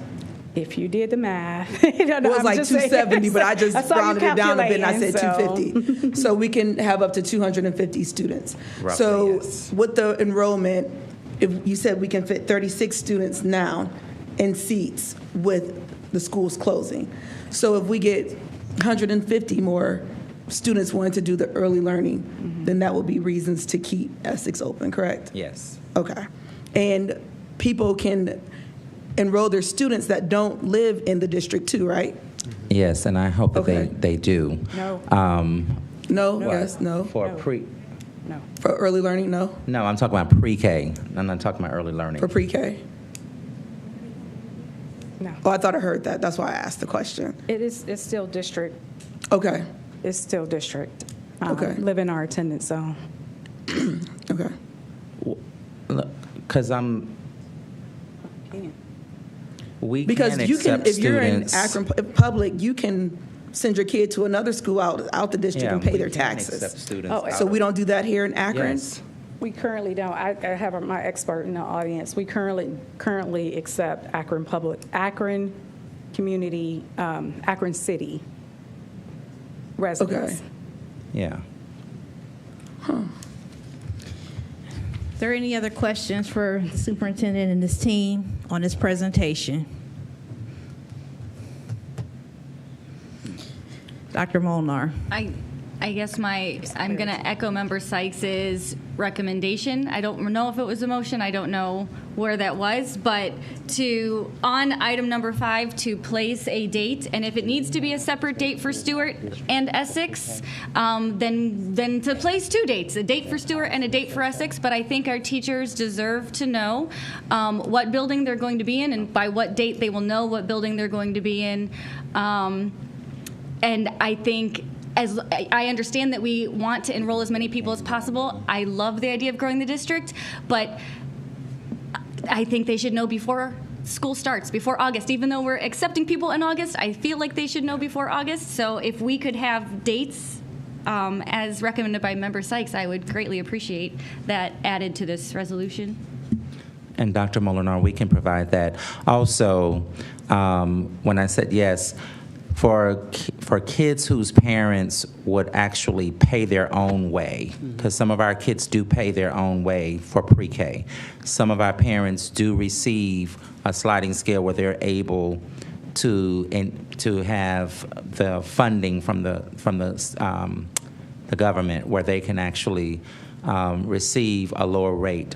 But we will check, because to my understanding, if a child's parent is paying for the pre-K, they can come from out of district. But we're going to clarify that by first thing tomorrow morning, so that when we're putting this information out to our parents, they will know if they are from out of district, if they are able. But if they are able to pay and come from out of district, we certainly want our inner city, Akron City families to have first priority, but we're certainly not going to turn away parents that are coming from out of district if we're able to, based on those that would pay a full regular price.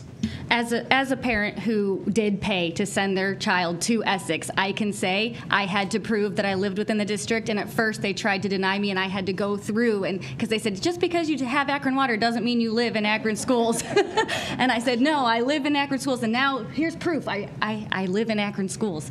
If that's something that is changeable, that I understand that, but presently that was the process that I went through as a parent. Presently, and so yes. Receiving dates in the future was not what I meant. Before I vote on this, I want to know when the teachers will know if their building is going to close.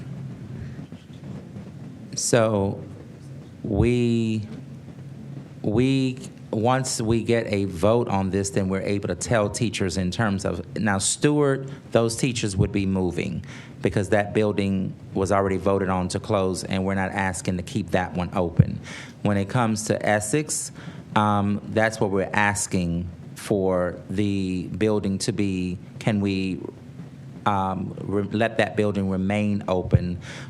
That, I mean, if the board votes to allow us to use the building, then we can notify teachers this week that the building is going to be remaining open, and if they choose to stay, they can, or they can put in for a transfer if that's what they would like to do. Outside of that, we wouldn't. All of the teachers would have to move because both buildings would remain closed. Does that answer your question? What I heard was even if we voted today to keep the building open, teachers would not know if they could stay in their classroom. Well, because the transfer process, which we don't control, that's controlled through their union. So some of them may, because their building is going to remain open, some of them may say, well, I'm staying, I just want to stay where I'm at. They can. But if they decide to put in for a transfer, that piece is, we don't control that piece. If they put in for a transfer because they want to go to another building, they wouldn't know that until the transfer window is closed and Human Capital looks at where those openings and we would follow their contract to determine where they would be placed. So if we voted today and passed this resolution, could any teacher who wanted to remain in Essex and Stewart stay in Essex and Stewart? Yes, if they choose to stay there. If they choose to stay there. Oh, yes. I'm talking about Essex, not Stewart. Only Essex, because we're Essex. I mean, Stewart has already been voted to close. We're not asking to keep that building open, since we're only going to be using just Essex. Which is why I was asking the and/or, but I understand that's something we can correct. Member Sykes, Mrs. Sykes, we can correct that. So we're only focusing on just Essex, not Stewart. Member Hall, did you have a? I did. Just one last question. So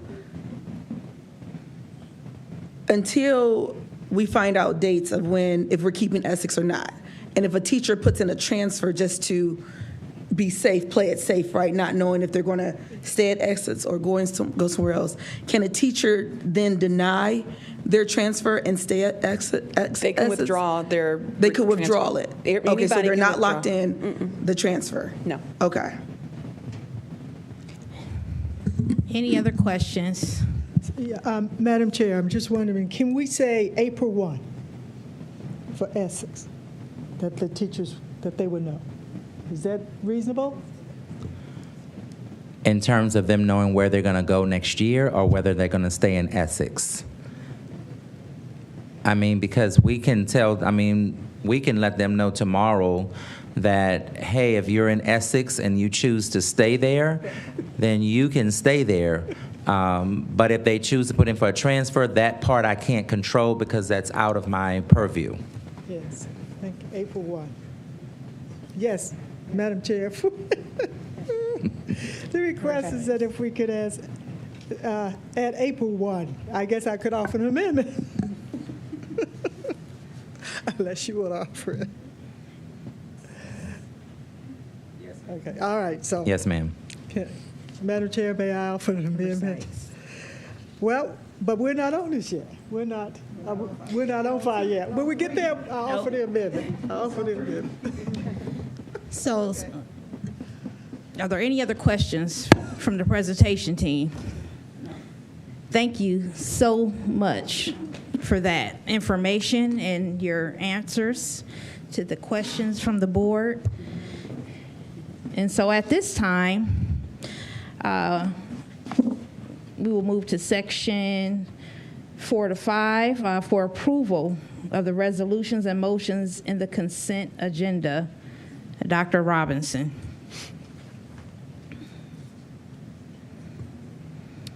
Thank you, Madam President.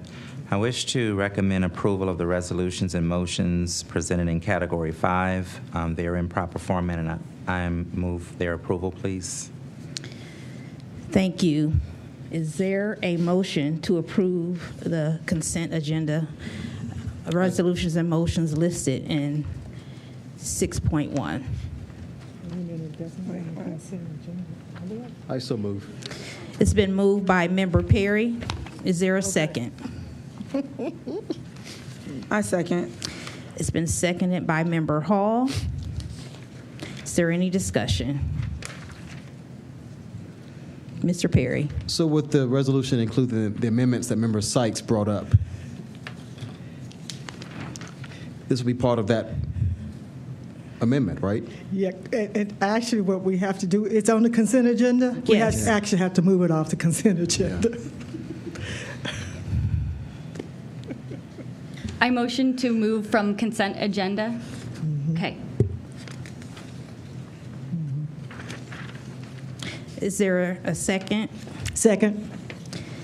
It's been seconded. It's been moved by Dr. Molnar. It's been seconded by Member Sykes to move these items from the consent agenda to the regular agenda for discussion, because as we learned in our training, items listed under the consent agenda aren't meant for discussion.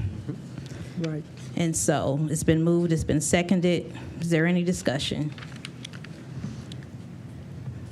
Member Hall. Thank you, President Autry. Just a quick question. I know the teachers are saying the transfer from when we were talking earlier closes April 1st. So if their transfers close April 1st, and they either have to put one in or not, and we keep Essex, if we keep Essex open, I'm just trying to figure out how that plays out, because they're stating that their transfers close. I wouldn't April even 1st. focus on the transfer process. Like, I don't even know why we're talking about the transfer process. Okay. But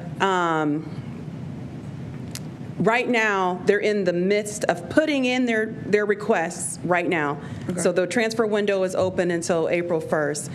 Anybody throughout the district has until April 15th to withdraw their request. But that's not even shouldn't even be a thing right now. Okay. As it relates to go ahead. No, finish what you're saying, please. Oh, no, I was just saying that April 1st is the deadline to put in a transfer, and then April 15th, they can withdraw their transfer.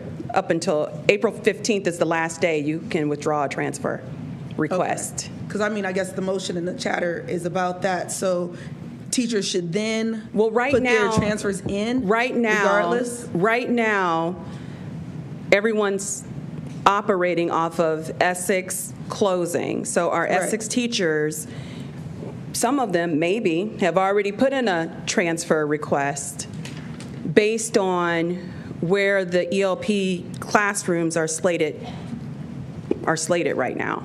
But they'll have until April 15th to withdraw their transfer request. But they'll probably know tomorrow whether or not they should put in a transfer or not, if they haven't already. So they'll know by tomorrow if Essex is going to stay open? Depending on how the board votes. Because I guess we don't know until we get the enrollment, right? No. Once you vote tonight, right, then we're going to know, and then we will be notifying them in that particular building that they don't have to move if they don't choose to. Yeah, so all over the district, teachers have the opportunity to put in a transfer. I understand that, but we're saying we might keep Essex open if we get the enrollment, correct?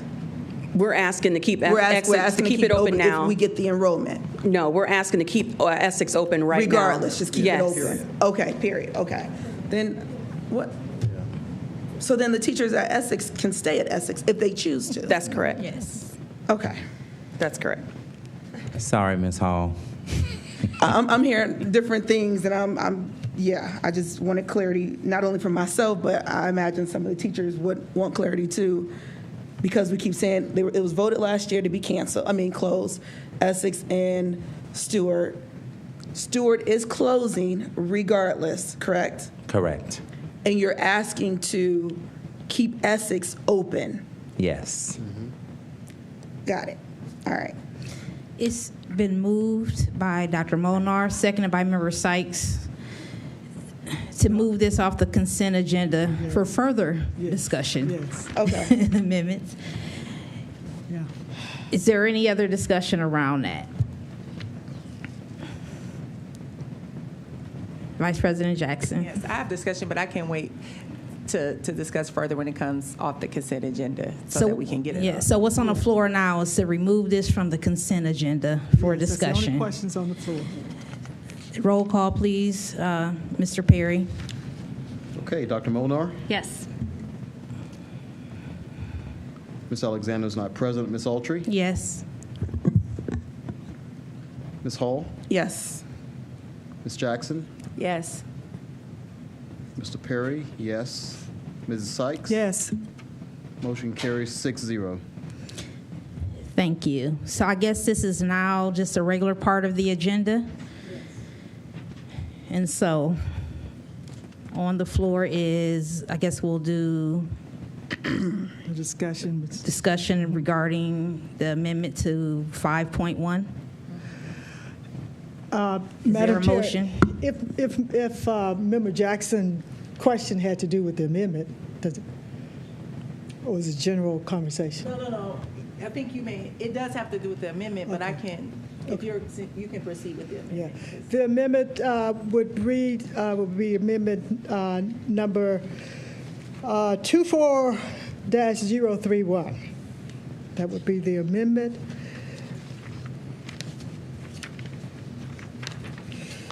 Somebody check me on that?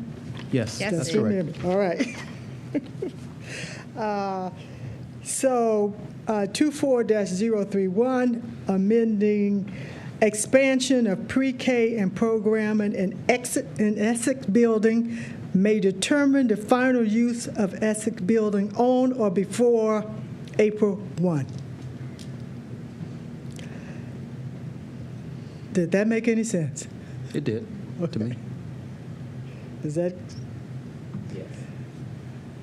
We don't have an attorney, so did that sound? So, Madam Chair, I would move this amendment, recognizing that we do want the teachers and all those involved to understand by April 1, which, as we understand, is the day that they have to make a determination whether or not they will ask for transfer, that April 1 would be an appropriate day, and therefore I ask for its passage. Thank you, Member Sykes. Is there a second to the amendment? I second. Seconded by Vice President Jackson. Is there any discussion about this amendment? Seeing none, roll call, please. Mr. Perry. All right. Dr. Molnar. Yes. Ms. Autry. Yes. Ms. Hall. Yes. Ms. Jackson. Yes. Mr. Perry, yes. Ms. Sykes. Yes. Motion carries 6-0. Thank you.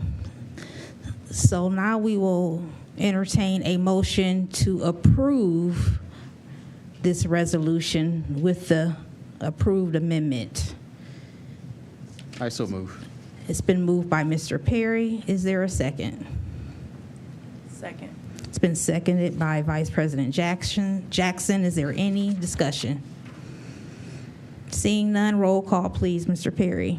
You guys are really working me tonight.